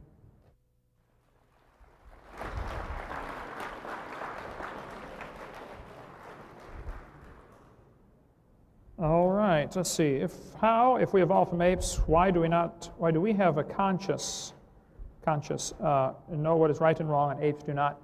I think it is fascinating to study the apes. The apes are very complex creatures, and I'm thrilled for those who take time to study them and try to protect them and things like that. I'm certainly not in favor of exterminating any species at all. But I think the fact that the ape is such a complex creature and is able to work very well in his environment is proof he was designed by a very intelligent designer. Certainly not proof that we have a common ancestor with them. Again, a freshman law student could take that one apart in a few seconds if it was on trial. But it's not, unfortunately. It needs to be. They keep putting creation on trial. You know, should it be taught in the schools? Well, let's put evolution on trial. Where's the evidence for this theory? Okay, so I have no other response other than I agree they're very complex creatures, but I think it's evidence of design. It's not evidence of a common ancestor.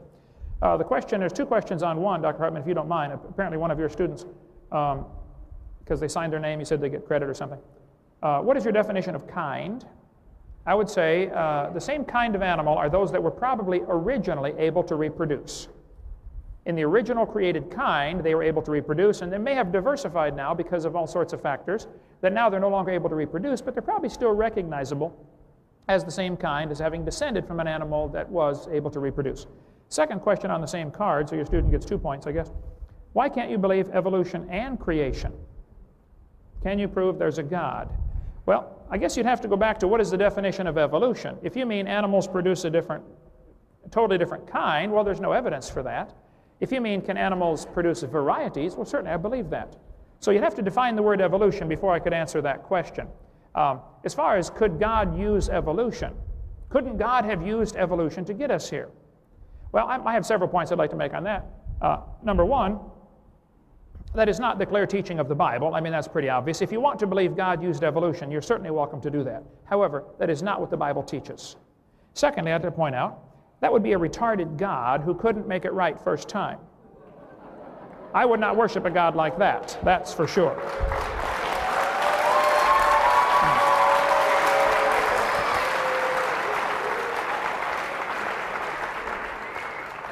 My personal unbiased opinion is that people who believe in theistic evolution are trying to find a nice little God that they can put in a box someplace and control him because they don't want him controlling their lifestyle. That's my personal opinion. Thirdly, it's not in the character of my God to use misfits, suffering, and death like evolution calls for. Evolution calls for blind chance, randomness, nobody knows what's going on, let's just toss it out and see what happens. That's not in the character of the God that I worship. Fourthly, it nullifies the need for the death of Christ. If there was already death here in the world, if creation is true, then man brought death into the world, and death is a terrible thing. If evolution is true, death brought man into the world, and death is a wonderful thing because that's how we get ahead. See, if evolution is true, one species has to, or one animal within the species has to evolve a little better than the rest, and the rest of them have to die in order for the good one to take over the living space. That's Adolf Hitler's philosophy exactly. Number 5, there's no evidence for evolution anyway, so why compromise a perfectly good Bible with a dumb theory like that?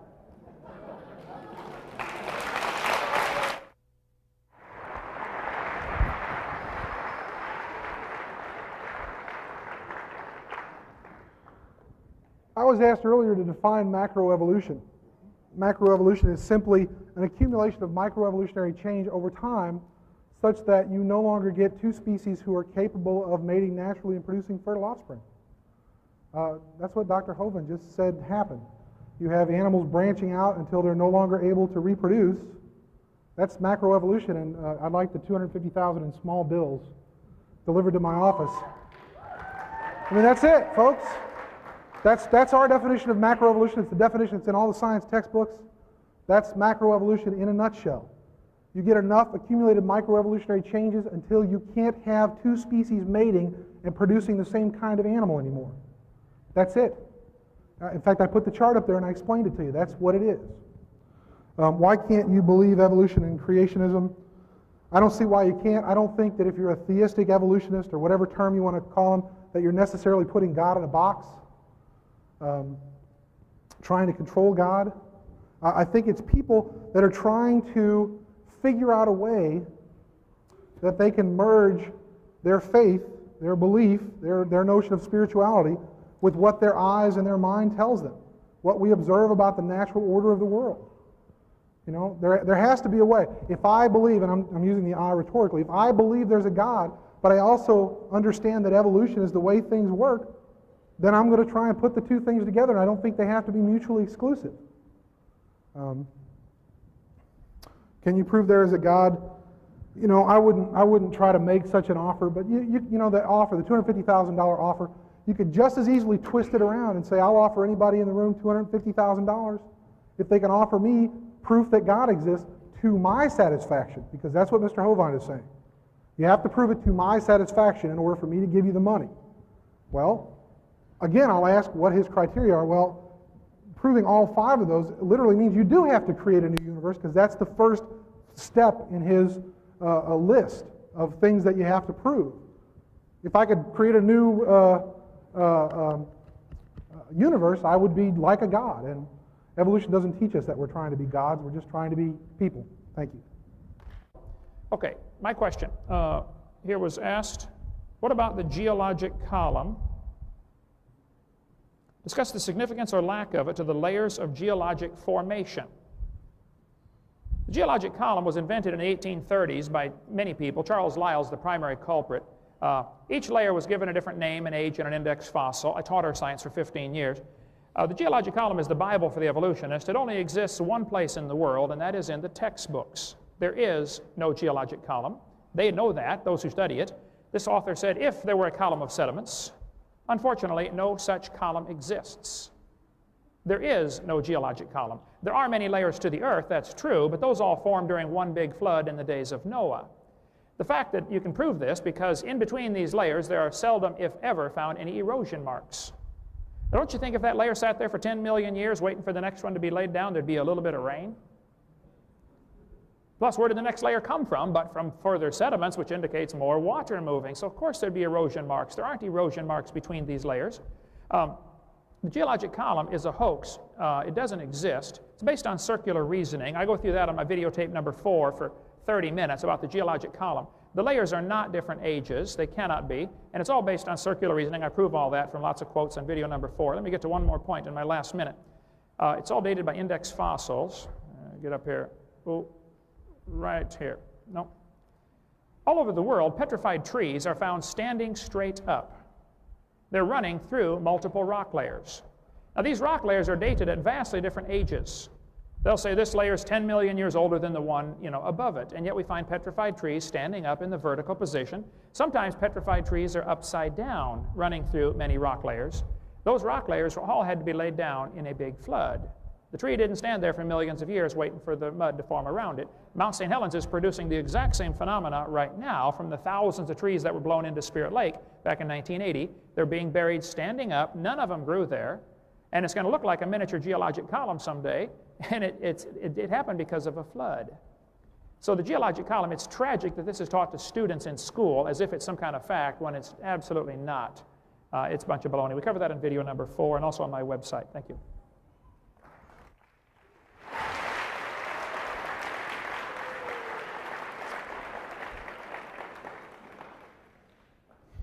The geologic column doesn't necessarily exist in someone's mind. There probably is no place on earth where you're going to find a 4.5 billion year old layer and every single layer in between. Because of the natural processes of the earth, the way we understand the natural processes of the earth, we have two basic processes, deposition and erosion. Deposition puts things down and erosion takes things away. To say there's no evidence that there was any stability, well, I would ask about the Lake Tanganyika footprints, the hominid footprints that are 3.2 million years old. There was a layer of volcanic sediment deposited. Some early humans, early hominids, walked across the ash layer, and then there was another volcanic eruption that buried the footprints, so that obviously there had to be some point in time when that landscape was stable. People were walking across it. It didn't just all appear in one instance. In fact, where did these footprints come from if all the human beings were being wiped out in this single flood instance, and the ones that survived were all on the ark, safe and sound? Who were these folks that were walking across, leaving these footprints in these layers where there should be nothing in between these layers? Because the layers all were put down at the same time.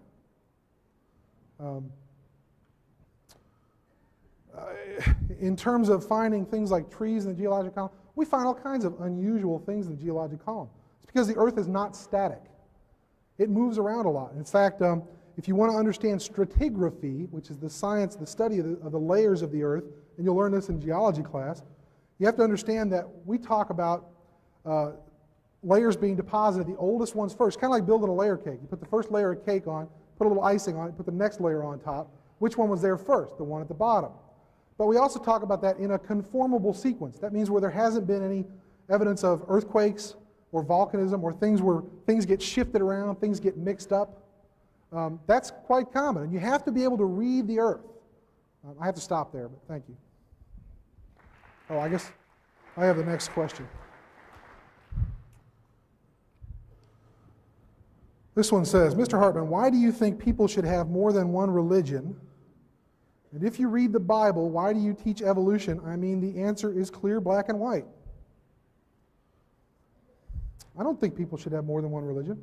I think you should have whatever religious beliefs you're comfortable with. Religious beliefs, lack of religious beliefs.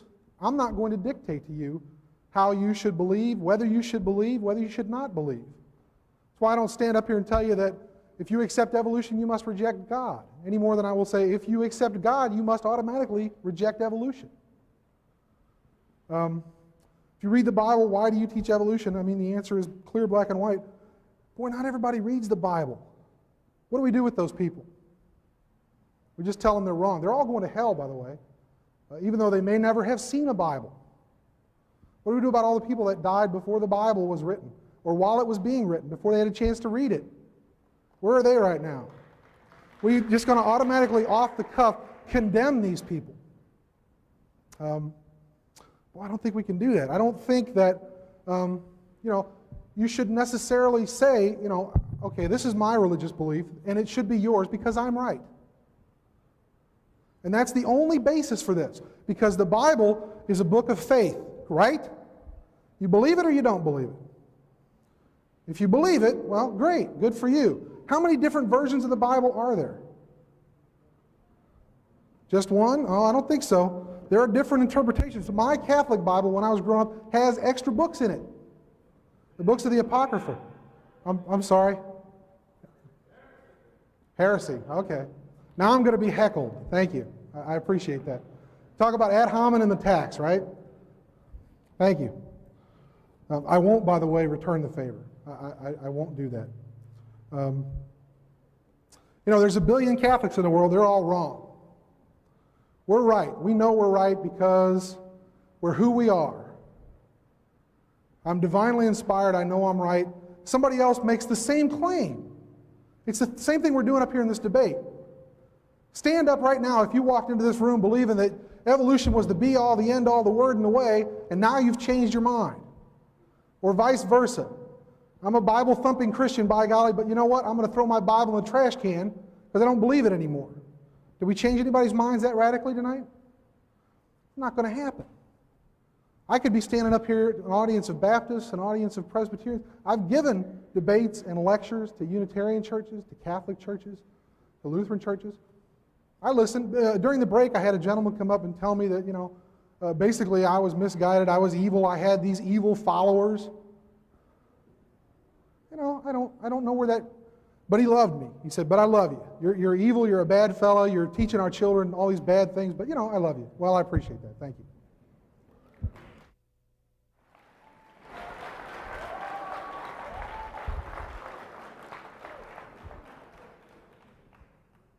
Well, let's see. We got about 10 subjects open here. I don't know if we're going to be able to close any of them.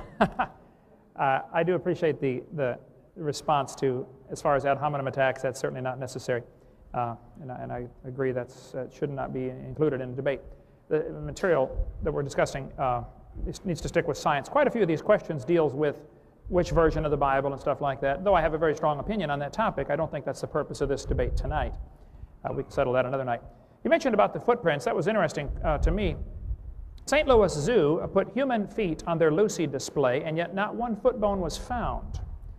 One of the professors from Washington University said, this statue is a complete misrepresentation, which is a polite way of saying they lied. The zoo director, Bruce Carr, said, zoo officials have no plans to knuckle under. We cannot be updating every exhibit based upon every new piece of evidence. We look at the overall exhibit and the impression it creates. We think the overall impression this exhibit creates is correct. I know what impression they're trying to get across, too. They're trying to impress the kids with the idea that they've got evidence for evolution when they really don't. The footprints you referred to found in the ash, it's interesting how they date that ash, by the way. We've got a long answer to that on videotape number 7, my question answer. And somebody mentioned they came during the break and said, you're just in this for the money.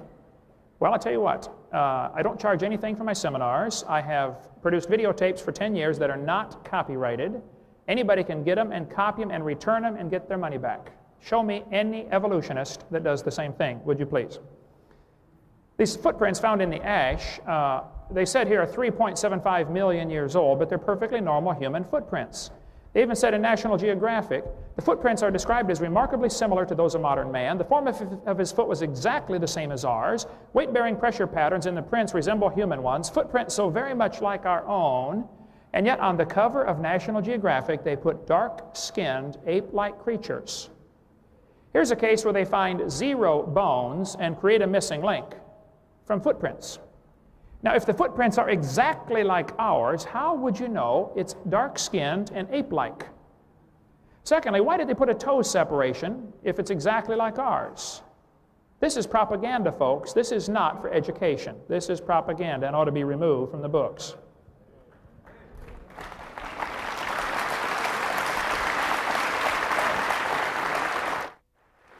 Oh, I think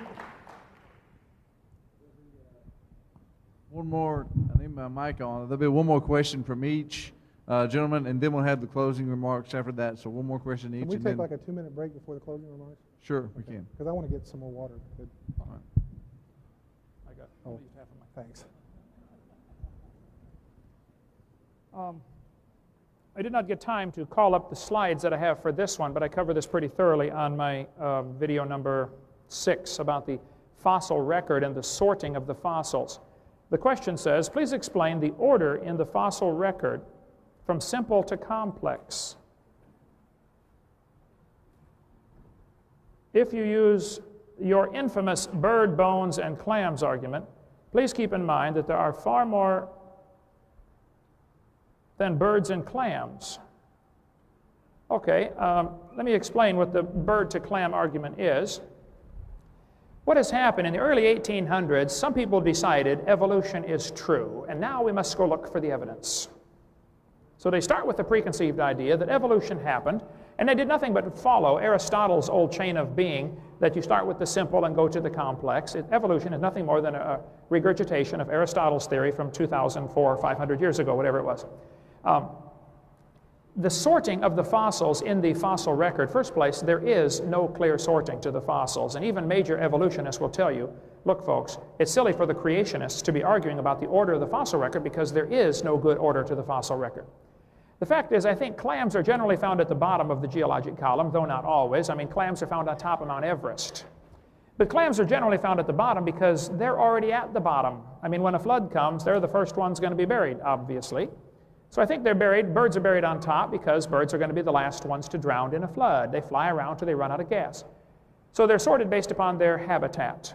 Secondly, they're sorted based upon their intelligence. As best anybody can figure out, clams are not too bright. Thirdly, they're sorted based upon their mobility. Clams cannot run very fast. So they're likely to be the first ones buried. And I think if there is any sorting to the geologic column, and there isn't a real good sorting, but any sorting that there is based on hydrologic sorting that is obviously from a flood. See, some people don't like the idea of a flood because that means God, who created the world, has the authority to judge His creation. And they want to keep their God, if they have one, they want to keep him in a box where He has no authority to judge their sin. I'm convinced that's the real hidden agenda behind all this. The Bible says in 2 Peter chapter 3, in the last days, scoffers would come that would be willingly ignorant of the creation and the flood. And that's what we've got.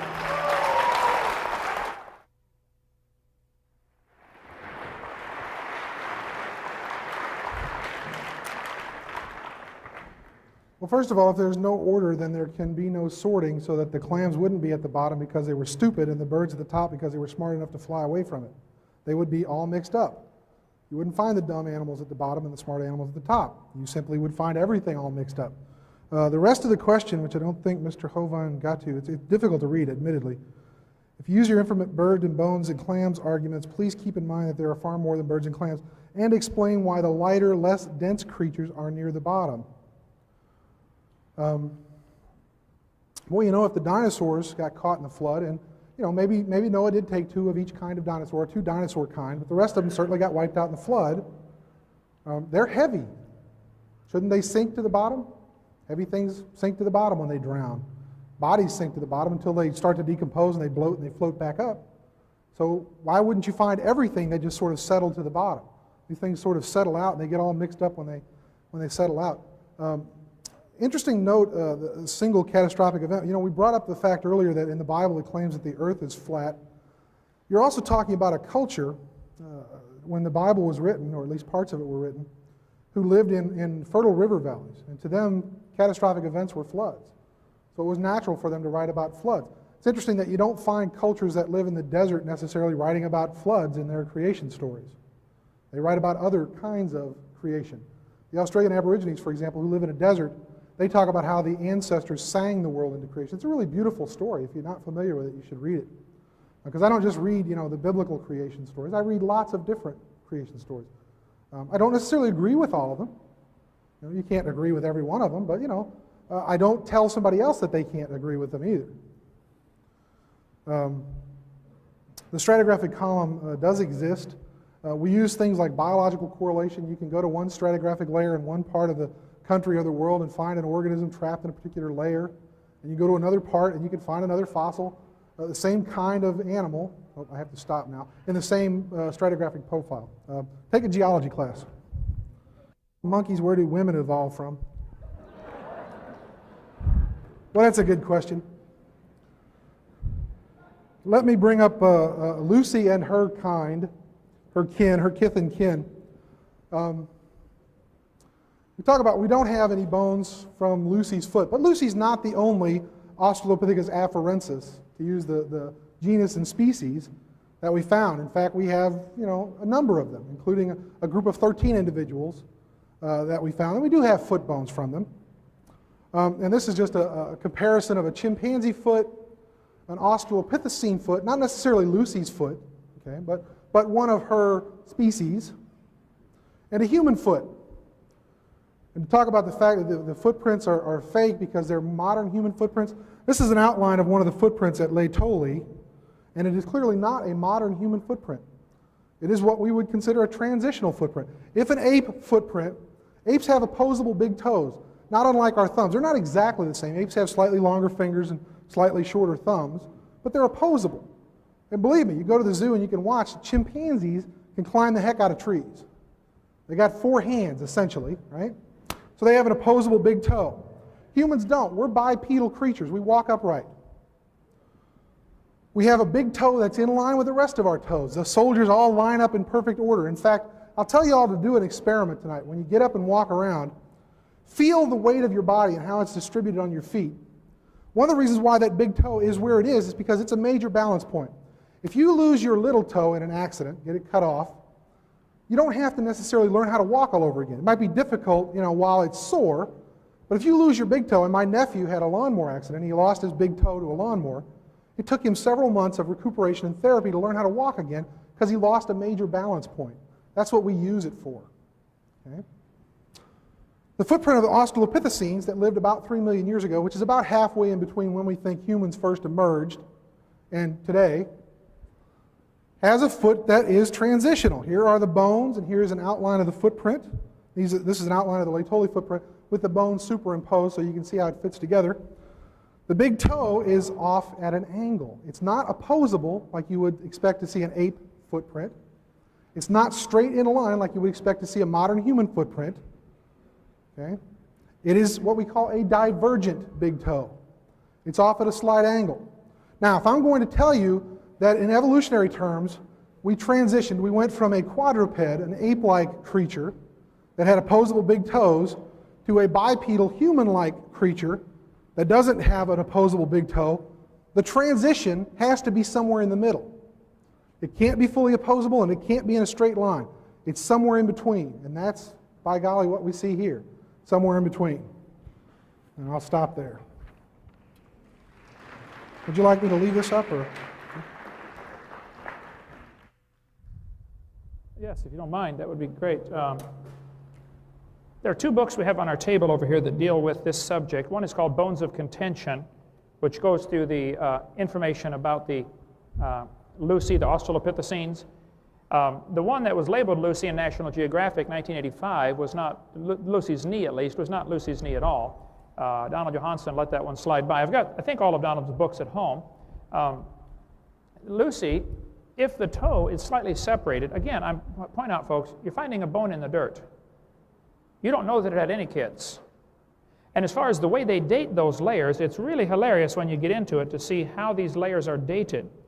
If we had time, I didn't quite get time to call it up because we're jumping back and forth so many subjects here, but the layers of ash are dated by typically potassium-argon dating. We cover that for probably 30 minutes on videotape number 7 and also on my website, drdino.com, with some of the wild dates that are obtained by potassium-argon dating. A layer of ash called the KBS tuft had been dated for years at being 212 million years old. They dated it several different ways. Everybody agreed that's 212 million years old, until Richard Leakey found a perfectly normal human skull under the KBS tuft. Now they have to go back and redate the KBS tuft because they know their date wasn't right. Well, the only reason you know it wasn't right is because it didn't match what's your preconceived idea of evolution. I don't have time, we got less than a minute, I can't even get my slides up for this, but a person that goes barefoot all of their life has a foot that's a different shape and wider. The width to length ratio is different than a person that wears shoes all their life. The opposable toe that they put on the footprints in the Laetoli ash over there is not what the footprints showed. I mean, you can read the National Geographic article. It says his form of his foot was exactly the same as ours. So to try to claim that this is a missing link, I think, is silly. First place, all you have are the footprints. And they create these missing links to try to impress the kids that they have some kind of evidence for evolution. There is none. All we have are apes today, and humans today, and chimpanzees today, and there's no intermediates. That just proves the same designer created them all. This subject, I feel, is extremely important. Probably the most important subject in the world is for a person to decide, who are we, why are we here, where did we come from, and what is the purpose of life? There's only two options, creation and evolution. These two options are polar opposites. There is no compromise between the two. Somebody is wrong. And I think it's it's important that students be shown both sides.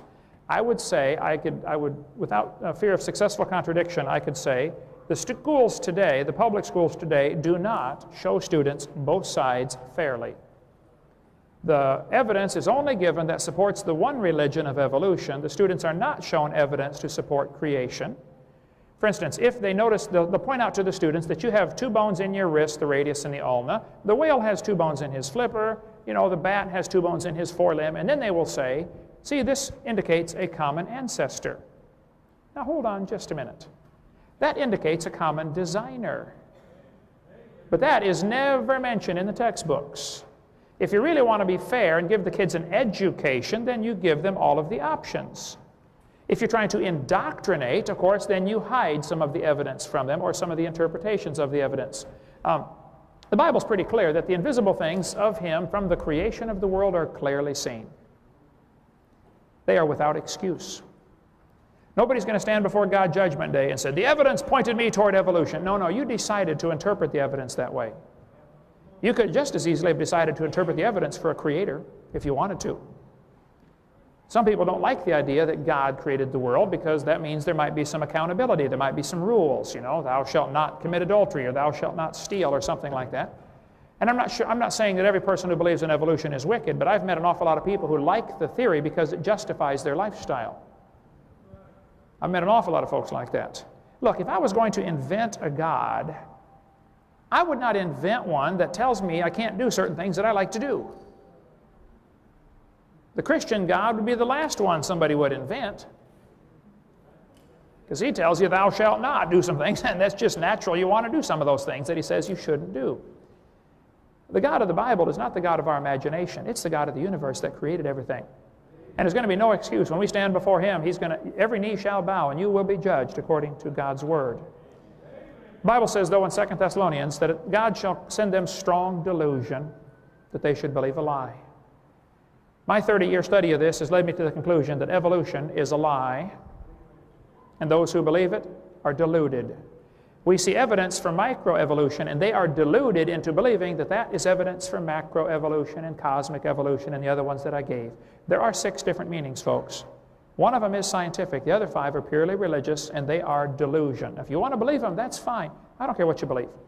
But don't teach that to kids in school. Now, if you want to teach your kids at home, keep your religion at home, okay? Teach them you came from a monkey if you want, or teach them you came from a rock if you want. I don't care what you want to teach your kids at home. But I object to them using my tax dollars to spread this stuff in our schools. See, these two theories are polar opposites. If creation is true, there's a creator. It's plain and simple. Some people don't like that idea because it chaps their hide. If evolution is true, there is no creator. If creation is true, there are rules. If evolution is true, there are no rules. I challenge you to answer this question. If evolution is true, how do you determine right from wrong? I had a student tell me at Pennsylvania at a public school. I speak in a lot of public schools. I was in 5 last week. This kid told me in the public school, he sat on the second row, he said, Mr. Hovind, I'm an atheist. I said, really? He said, yes, there is no God. I said, are you sure? He said, oh, I'm sure. I said, well, tell me, son, if you're sure there's no God, how do you determine right from wrong? He said, oh, that's easy. I decide if something is right or wrong because, he said, I'm the God of my own universe. I said, well, I'm glad to hear about that, son, because I'm going to shoot you in 5 minutes. He said, you can't do that. I said, oh, yes, I can. You see, I'm the God of my own universe, and I decided it's fine for me to shoot you.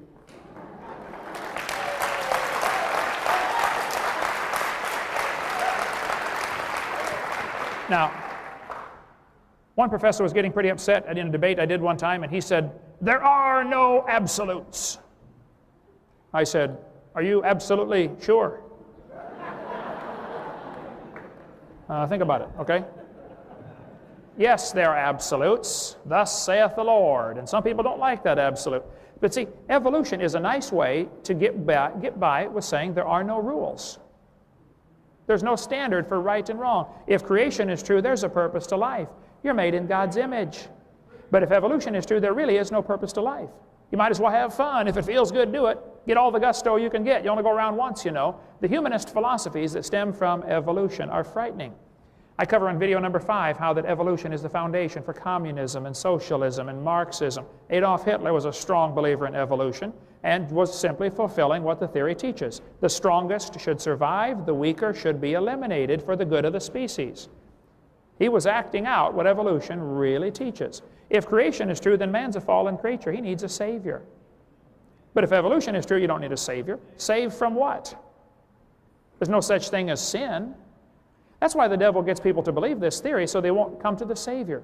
He hates you. He wants you to go to hell. God loves you. He wants you to come to heaven. If creation is true, then man brought death into the world. If evolution is true, death brought man into the world. Death is the hero of the plot for evolution. They don't talk about it much, but that's the way it has to work. One animal has to evolve characteristics that are a little bit better, and the rest of them have to die, folks. Death is how we get ahead. Charles Darwin said so in his book. Thus, from the war of famine and death, and I forget the exact quote, but I've got it here. He said, the most advanced species, are the most important thing we're capable of conceiving, the advancement of higher animals, directly follows. Some words to that effect. Charles Darwin was convinced that death and suffering and war and famine was a wonderful thing because that's how we get ahead. I quote that in detail in my video number 4. If creation is true, there's an afterlife. God not only made you, He made you for a purpose. Now, if you don't want to do what He says, that's your business. But you'll stand before Him one day, and so will I. If evolution is true, there absolutely is no afterlife. You just get recycled into a worm or a plant. If creation is true, you can actually know the future. Not with evolution. No hope. If you think I leave my gorgeous wife, because I like to come up here and look at you better, you're mistaken. My wife broke her tailbone 9 weeks ago and is sitting at home right now in excruciating pain, and it hurts me deeply to have to leave. She's fine. I can't do anything much for her except, sit there and talk to her and comfort her. But I came because I want students to see there's evidence for the other side, and there is no evidence that we've seen any animal produce any different kind of animal. And it's unfortunate that kids in the universities are not shown the evidence for creation. Why are they lied to? Why are they shown that why are they told that the baby has gill slits? Go check your biology textbooks, folks, right now. It's in your textbooks right here. Proven wrong in 1874. Why would somebody leave that in the textbooks? One professor I debated, I gave about 30 different things that are not true in the textbooks, and he said, folks, Mr. Hovind's right. These things are not true. But, Mr. Hovind, I got a question for you. What would you replace them with? I said, folks, what he's trying to not say is, hey, we want the kids to believe in evolution. We have to give them some evidence. He's taken away our evidence, so he's got to find a replacement. I said, sir, I'm sorry. If you don't have any evidence for your theory, I'm sorry. Maybe you should find a new theory.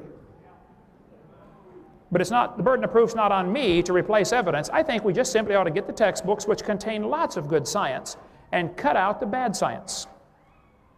And I go through that on video number 4 of all the pages that need to be removed from your textbooks, and the books will be fine. You don't need to buy a whole new book. I'm not trying to get creation into the schools. I'm not trying to get the Bible into the schools.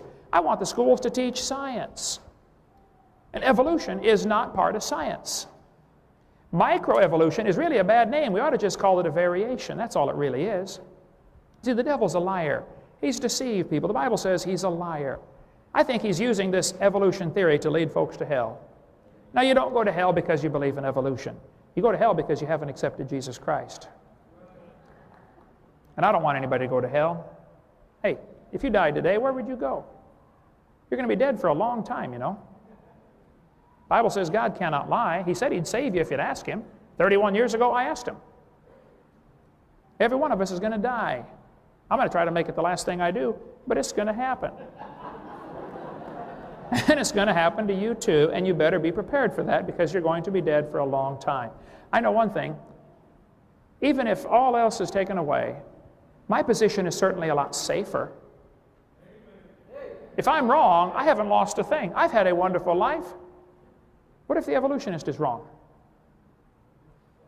It's going to be a fearful thing to fall into the hands of an angry God. Thank you so much.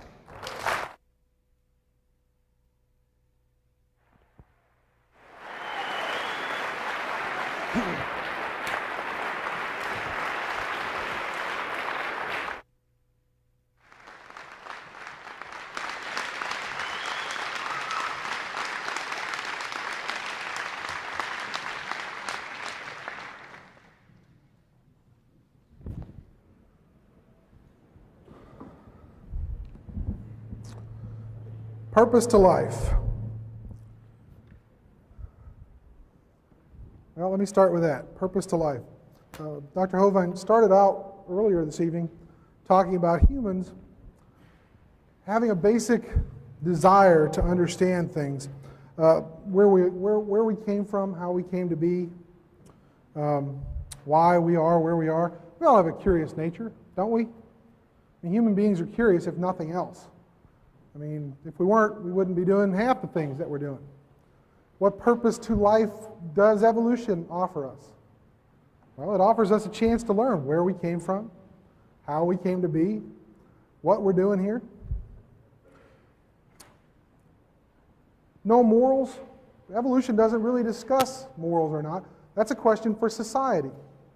What would happen if Dr. Hovind decided that I'm going to murder you in 5 minutes? Would all of you just stand here and let him do it because that's his personal belief and he believes that that's right? Society doesn't allow that. Society sets rules. There are lots of societies that aren't based on the Christian faith that have lots of moral rules. People understand right from wrong whether it's dictated to them in a religious doctrine or not. We have to have rules if we're going to live in a society. Don't we? See, if you look at, I also teach about different cultures in the anthropology department. If you look at a hunting and gathering society, a small group of people, 25 people, living together in a certain area, and they sort of wander around the landscape, hunting and gathering for a living, they don't have a whole lot of rules because there's only 25 of them. 25 people, they all know each other. They all know if you screw up. They know if you took it into your own mind to murder somebody else. They're not going to let you get away with it. But what happens when society starts to grow? There are more and more and more of us. How many people do you think are in this room right now? 100, 200 people? Could we all get along the same way? We have to set down some kind of rules. How many people in here have ever broken a law in your life? Raise your hand if you've ever. Speed limit. That's a law. That's wrong, folks. But, you didn't get caught. Or maybe you did get caught and you had to pay a little fine. How many people have ever murdered somebody in here? Raise your hand if you've committed murder. Well, nobody's going to raise their hand because the rest of them are going to turn around and go, they did it. It's because we as a society decide what rules we're going to live by, what rules we're going to have to obey. And there are sort of minor rules and major rules. You have to understand how society functions, how culture functions. Culture didn't just appear overnight either. It's evolved. Lots of the great state-level societies, the Western world is included in this, have rules that are based on religious doctrines. The Egyptians had rules. The Aztecs had rules. Some of them were pretty nice rules and some of them were pretty evil rules or bad rules. Depends on your way of looking at things. We don't necessarily excuse them. All westernized societies that are based on Christianity aren't always good. Now, the Muslims will attest to that during the 12th and 13th centuries when the Crusades were happening. A group of religious people got together and decided to go out and convert or kill people if they didn't want to be converted. Well, Dr. Hovind was also spending a great deal of time saying that we want evidence. Show me the evidence. Like, show me the money. Show me the beef. Where's the beef? Give me the evidence. He's holding us up to a standard that he doesn't want to participate in. Here's my offer. Here's my proof. It's in this Bible. Believe it or don't believe it. If you don't believe it, boy, are you going to be in trouble. Maybe, maybe not. There are an awful lot of people, evolutionists aside, take the evolutionists out of the equation. There are lots of other people who are devoutly religious, hold very deep religious beliefs, who would argue that point, just as vehemently as he would argue his point. But see, most of the people in this room agree with him, so he's right. The other people are wrong. We know they're wrong. They lose. Boy, don't you wonder why there's so much strife in the world? Why we all can't get along? Why can't we? Why don't we all agree? If this is the truth, there's an awful lot of people being deceived. Maybe they are. I'm not telling you they are or they aren't. That's not what I'm here to do. That's for you to decide for yourself. A personal decision. I don't think it's fair to hold somebody up to a level of proof that you're not willing to hold yourself up to. What benefits do we get from evolution? I think he mentioned that there weren't any. How many of you here have been vaccinated for any number of diseases? Anything. Measles, smallpox, polio, all of that came out of evolutionary studies.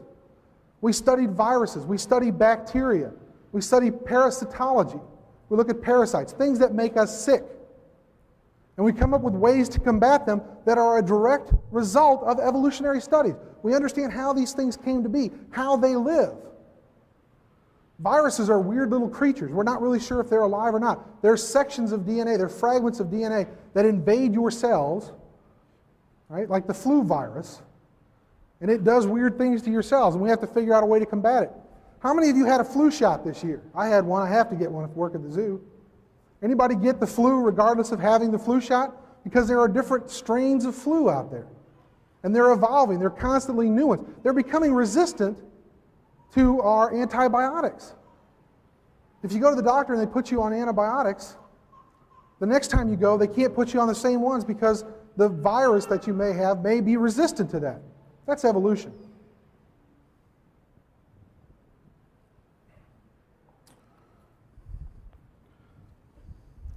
I brought a couple of books with me tonight. I just grabbed this one off my shelf. It's called Understanding Human Evolution, 4th edition by Frank Porter and Jeffrey McKee. And I bought a copy of the Bible. This is a 1901. This was printed. Let's see if I can tell you which version it is real quick. The Holy Bible containing the Old and New Testaments translated out of the original tongues, being the version set forth AD 1611, compiled with the most ancient authorities and revised AD 1881 to 1885. It's the 1901 Standard Edition. There's a difference between these two books. This is a science book, and this is a religious book. You're not going to find any science in here.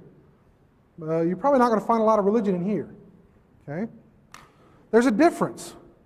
This is a science book. It was meant to be revised because science is constantly changing. We're constantly finding new things. Dr. Hovind keeps pointing out all the things that Charles Darwin said.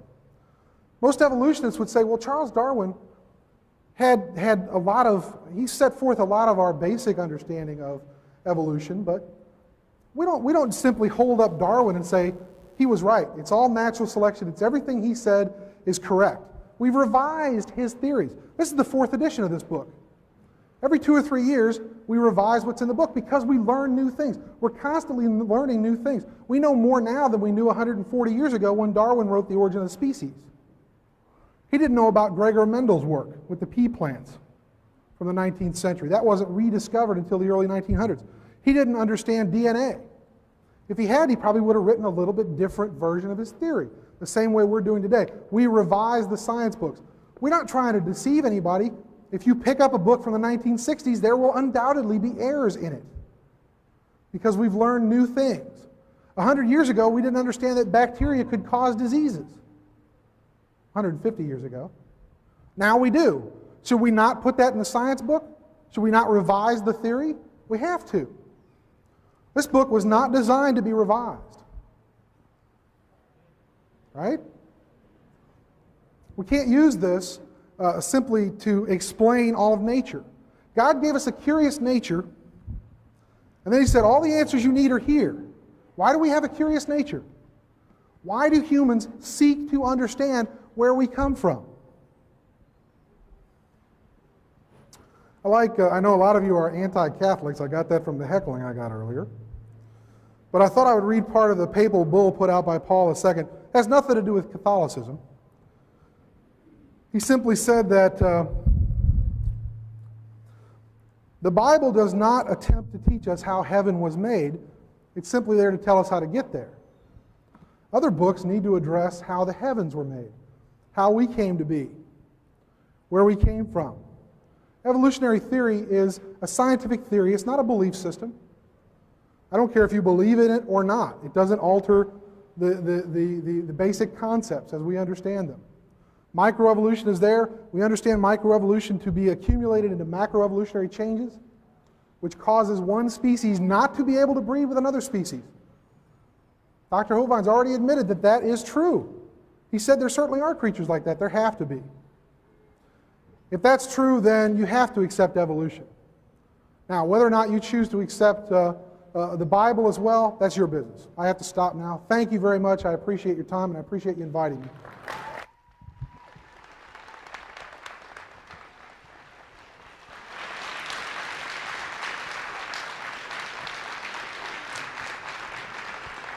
First of all, I say thank you, both of you guys, for come and give both of them a round of applause, would you?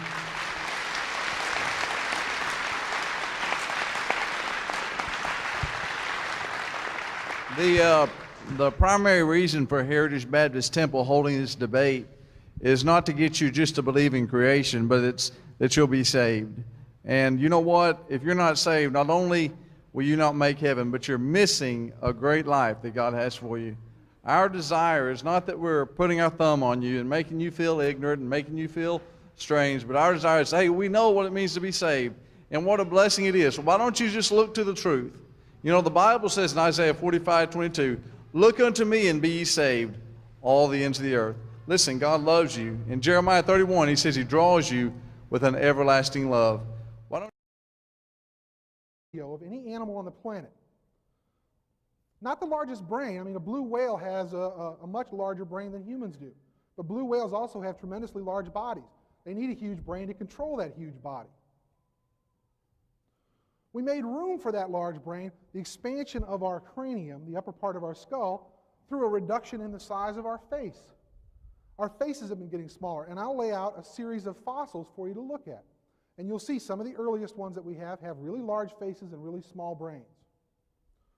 Dr. Hovind may tell you that, well, that's just a glorified chimpanzee, but I will point out to you the differences between humans and chimpanzees, and I even have an ape skull that you can look at so you can see for yourself and show you why I think that this fossil that I have is more human than it is ape. Well, over time, the faces have gotten smaller, the cranium have gotten larger, the brain has gotten larger. Well, our faces are getting smaller, that's crowding our teeth. In fact, within the last 100,000 years ago, we start to see humans, not just in the fossil record, but I also do quite a bit of archaeology. I'm one of the guys that goes out there and digs up the remains of dead people. And I've seen hundreds of them. And we see in the archaeological record that this is not a unique problem to modern humans. This is ever since we became modern humans. People have been having trouble with their teeth. And it's because of this. Ordinarily, we talk about people that have problems with their teeth being in trouble from an evolutionary perspective. And if you die, you're not successful. Well, we're pretty successful. There are currently, 6 billion people on the planet today? We're one of the most prolific species on the planet. One of the other things that I'll talk about briefly is where we fit in the animal world. Brought in a little chart. This is what we call a taxonomic system, how we categorize different things in the animal world. One of the things, by the way, that I will challenge Dr. Hovind to do tonight is to give me a definition of kind. I will ask him to do that, and I hope he will be able to provide you with a definition of kind. What constitutes a kind? Because I can talk about species. I am Homo sapiens, genus species. Homo, genus, species, sapiens. Means wise human. We got to do the naming, so we got to say that we're wise humans. In fact, to the subspecies, we consider ourselves Homo sapiens sapiens, really wise humans. Boy, we're at the top of the ladder, aren't we? By the way, I don't believe that we're at the top of the ladder. Okay? In the taxonomic system, we name things. We identify things based on where they fit. The kingdom, well, we're all animals, so we're the animal kingdom.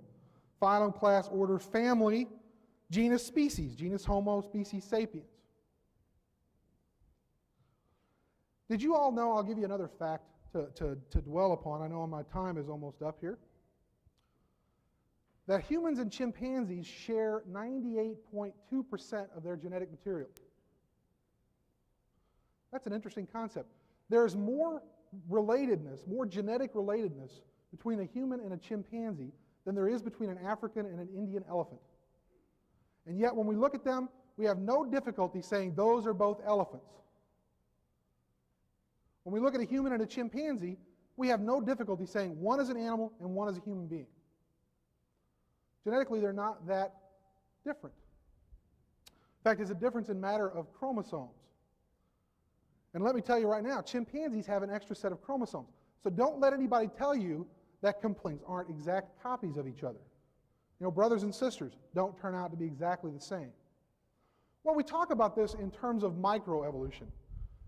And, you know, I've heard Mr. Hovind say before that, you know, microevolution, I don't think he really has a problem with that, because after all, they're going to talk about changes within kinds of animals. Noah took on the ark 2 of each kind of animal. 2 dog kind, 2 cat kind, 2 ungulate kind, you know, those sorts of creatures. Well, they have to explain, if Noah took 2 of each kind on the ark, how then do we get the diversity of species that we see today? Why do we have so many different kinds of dogs? Why do we have Dobermans and Dachshunds? And I've got a Chow at home, right? Different kinds of dogs. Well, that's microevolution. It's what we consider to be a change within a species. In fact, one of the other things that I teach my students is that we can see human evolution sort of in process. Let me ask you another question. How many people in here were born or have all 32 of their human teeth? Anybody still have all 32 teeth, including all of your wisdom teeth? You younger folks probably don't have your wisdom teeth yet. You're only going to have 28 teeth, okay? As long as you have your adult teeth. Anybody in here had to have their wisdom teeth removed, taken out? Come on, raise your hands. Don't be shy. We can put our hands up. I had my wisdom teeth out. Why do humans have problems with third molars, wisdom teeth? Why do we have to have them removed? And what happens to you if you have problems with them and you don't have them taken out? What happens if they get impacted, infected, if they grow in crooked? You can get very sick from it. You can die from it. Well, you know, that seems like an imperfect design. We put a design flaw in the system. We're going to make an organism that has too many teeth for its mouth. In fact, it has so many teeth for its mouth that it's going to have problems with them. And if you don't have access to modern medicine, fortunately we do, we can go to the dentist, and the dentist can put braces on our teeth, or the dentist can pull some teeth. Right, I had to go to an oral surgeon. It was really nasty. They had to go in there and cut my jaw open and take out my teeth. And in fact, they severed my mandibular nerve while they did it, so I have a dead spot in my lower jaw from it. When we look at human evolution, and one of the things that I will encourage you to do tonight, I brought along some fossil casts of some of what I consider to be our human ancestors. Okay? And I'm going to lay them out on this table, and I encourage you all to come up and look at them. I'll ask that you be careful with them because they're kind of expensive, and you know, I don't want them to get broken, but feel free to come up and look at them. In fact, I'll be pointing out some features tonight on some of these casts. When we look, for example, at a human ancestor 1 million years ago, we find that they had 32 teeth. They had tremendously large faces. One of the things that will probably come up tonight is the issue of transitional fossils. They'll say to me, Dr. Hartman, if evolution is true, then we should see change. We should see evolutionary change over time, represented in the fossils that we have. I can show it to you. I've got it on overheads. I brought in some of the skulls. How many of you people in here have actually seen a real human skull before? Skull of an early hominid, an early human. I've got some to show you tonight. If you haven't ever seen them, I encourage you to look at them. One of the things we realize is that earlier humans had smaller brains and larger faces. Larger faces had plenty of room in there for all 32 teeth. Over time, one of the changes that's occurred in humans is that our brains have gotten larger. In fact, they're tremendously large today. Human beings have the largest brain to body weight ratio.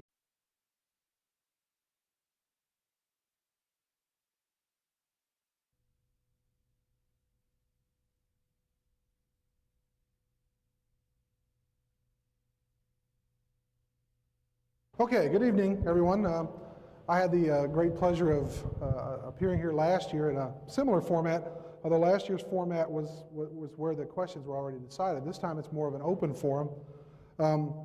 So we don't really have anything worked out. I thought I would just start off by talking a little bit about evolution, what evolutionary theory is. I brought with me some overheads, and you may hear Dr. Hovind, for example, be referred to as a creationist. We also talk about creation science, which is an attempt to prove creation using scientific method, those sorts of things. What I've brought here is sort of a comparison of the two models. Scientific creation model, which says that the universe, the earth, and life on the earth were created by supernatural processes. The universe and all its contents were created simultaneously about 10,000 years ago. Biological change since the creation has occurred within created kinds of plants and animals. And the fossil and geologic records are the result of a worldwide catastrophe of a hydraulic nature, specifically the biblical flood. The evolution model, on the other hand, states that the universe, the earth, and life on the earth evolved by testable, natural processes. See if I can get that centered. Number two, the universe and all its contents evolved over time. The universe is about 15 billion years old, the earth 4.5 billion, and life on earth about 4 billion. Changes occurred within species, and new species evolve from existing species. And number four, the fossil and geological records are the evidence for billions of years of systematic change. Well, let's talk about evolution. And let me see, it's kind of hard for me to see, it's dark here, but how many of you really know what evolution means? The definition of evolution. If you're absolutely positive, you know what it means. Let me give you my definition of evolution, and one which a lot of biologists, anthropologists, chemists, physicists, all sorts of people of a scientific nature, how they use the term. But I'll just give you my definition. This is the definition I give my students in class when we sit down. Evolution is specifically a change in the gene pool in a population over time. It's that simple. It's a genetic change over time. Now, let me ask you a question. How many of you in this room tonight are exact carbon copies of your parents? Anyone? Raise your hand if you're an exact carbon copy of your parents. Do you know why not? It's because from one generation to the next, and if I use this room as our population, a population is a group of organisms. Okay? If I use this audience as our population, we could perform a little test for evolution. And we could see whether or not the genes, right, your genetic makeup, what makes you you, are the same from one generation to the next. And if they're not, according to my definition of evolution, a change in gene frequencies in a population over time, that is from one generation to the next, if the genes have changed from one generation to the next, my definition of evolution is correct. If you're not a carbon copy of your parents, that means you have different genes. In fact, everybody in this audience is a combination of the genes of their parents. Right? Your mothers and fathers got together and bore a child, either male or female, and that child has half of the genes from his or her mother and half of the genes from his or her father. It's that simple. We're combinations of our parents. Siblings work out the same way, with the exception of identical twins. Even complexity is dependent on how many chromosomes you have. Because dogs and plants, some plants have hundreds of chromosomes. That doesn't make them more complex than human beings, just makes them different. Won't get into a lot of other similarities. We don't have a whole lot of time to dwell on that. One of the other things I want to bring up tonight is that there are an awful lot of Christians out there, out here in the world, who don't really have a problem with evolutionary theory. In fact, you didn't see anything in my theory that says there is no God. Don't let anybody tell you that because you are an evolutionist, because you believe in evolution, you must also be an atheist. That's not correct. The Catholic Church doesn't have a problem with evolution. The Lutheran Church doesn't have a problem with evolution. The Jewish Congress doesn't have a problem with evolution. Presbyterians, Methodists. I'm married to a Southern Baptist who is also an anthropologist. She is one of the most ardent believers in God and in Jesus Christ, and she doesn't have a problem with evolution. There does not have to be a conflict. Now, some of you are rolling your eyes. In fact, the guy at the timetable is rolling his eyes at me. Where does it say in my theory that there is no God? I don't see it anywhere. I'm not going to stand up here and tell you there is or isn't. I believe that someone's faith is a very personal thing. It's not my job to convince you that I'm necessarily right. In fact, If you walked in here completely disbelieving evolution, great. I have to stop now.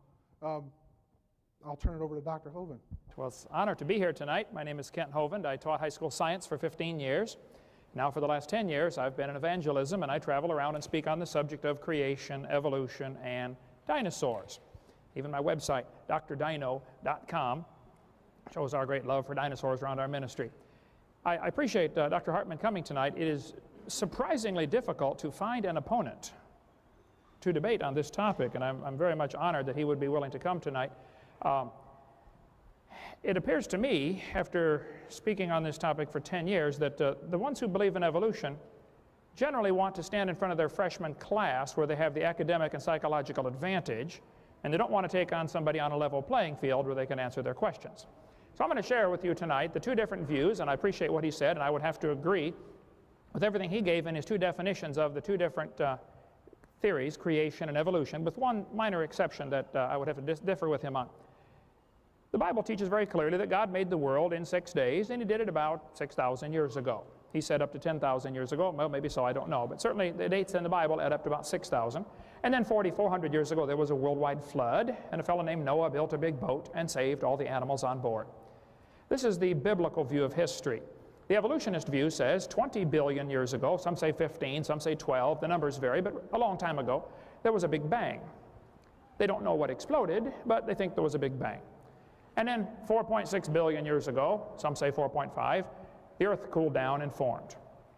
And this, as it cooled down, and it began to rain on the rocks for millions of years and turned them into soup, and the soup came alive about 3 to 4 billion years ago. This is basically the evolution theory. The Bible warned us to beware about science that is falsely so-called. I like science. Don't accuse me of being against science. The word science means knowledge, things that we know by observation or testing or demonstration. It is my contention that there is absolutely nothing about evolution that is scientific. And I'll give you the 6 different meanings of the word evolution in a minute. But 5 of them are purely religious. There is no scientific evidence for them at all. And we offer $250,000 at our ministry for somebody who can give real, empirical, testable evidence for evolution. I think kids are being brainwashed. They lose their faith. One professor said he was, at 15, became a Christian, joined the Southern Baptist Church, loved Jesus, but we went to University of Alabama, where I spoke yesterday. He lost his faith. Some professor got him to doubt God's word. Actually, 75% of kids that go from Christian homes to secular universities will end up losing their faith by the end of their freshman year. Evolution is a religion. It violates the obvious first and second laws of thermodynamics. It does not explain where matter comes from, where energy comes from, where the laws come from. It does not explain how things get better without an input of enormous amount of energy and an intelligent force to organize the energy. It's a total violation of the known laws of science. It gives time, space, and matter the same character traits that we give to God. Able to create things. Evolution, I think, is a dud of a theory. It requires faith in all sorts of things. It requires faith that life can come from non-living matter. Nobody's ever seen that. It requires faith that an animal can produce a different kind of animal. Nobody's ever seen that happen. Members who no longer believe are excommunicated, just like any other religion. If a professor at the University of Little Rock stood up in front of his class and said, "Students, I no longer believe in evolution. I believe creation is true," there is a good chance that people would try to get him fired from his position. Dean Kenyon at Stanford University, they tried to fire him. He was a 20-year, tenured professor of biology. He wrote books on evolution. But as soon as he got converted and became a creationist, they fired him. He sued them. They finally reinstated him as a lab assistant, which is what college seniors do, only because he believed in creation. Last week I sat in the living room of Robert Gentry, who worked at Oak Ridge Laboratories in Knoxville, Tennessee. He wrote major articles for magazines like Science and Nature, published all sorts of articles in major science magazines until they discovered he was a creationist, and his funding was shut off at the spigot instantly. Call him up, Robert Gentry. He's got a website, halos.com, H-A-L-O-S, and he'll be glad to talk to you about it. There are case after case where people are excommunicated because they no longer hold the faith of evolution. It is a religion. Only members in good standing are considered worthy of judgment. So if you don't believe in evolution, therefore you can't be a scientist, therefore all scientists believe in evolution. They define the terms, and of course, if we're under those ground rules, of course they're going to win the war in that situation. Evolution attempts to provide basic answers to the questions of life. Who are we? Why are we here? Where did we come from? Where are we going when we die? It is a religion. It deifies nature, Gaia hypothesis, and evolution. Those words are always capitalized, capital E. It's a religion. Majority opinion is somehow considered proof that it happened. I hear this all the time when I do debates. It's like, well, everybody believes in evolution. Oh, well, first place, not everybody believes it. Second place, even if everybody did, that's not proof that it happened. And these professors, I appreciate Dr. Hartman coming tonight, but I'll tell you, the vast majority, you told me you asked quite a few to come tonight and they wouldn't do it. We probably get 1,000 to 1 refuse to debate, as opposed to the few that will come debate. And I certainly appreciate the opportunity tonight. Darwin, when he was 22 years old, graduated from Bible college to be a preacher. He set sail on board the Beagle in 1831. As he sailed around, he came to the Galapagos Islands, and he noticed there were 14 different varieties of finches based upon their beak shape. Charlie concluded that probably all the finches had a common ancestor. I bet you're right, Charlie. It was a bird. And then he concluded that this probably proves the birds and the bananas are related. Charlie said in his book on page 170, "It is a truly wonderful fact that all plants and all animals throughout all time and space should be related to each other." Would I be quoting this correctly to say that he is claiming that the birds and the bananas are related? I don't want to put any words into his mouth, but that is what he's saying, isn't it? Everything is related. See, what Charlie observed is called microevolution. And the whole argument here tonight is going to be over the definition of this word evolution. The kids, I think, are being deceived by the slippery definition of that word. Microevolution says dogs produce a variety of dogs. Roses produce a variety of roses. Folks, that's a fact. It happens. The Bible said it would happen. 10 times in the first chapter, God said the plants and animals will bring forth after their kind.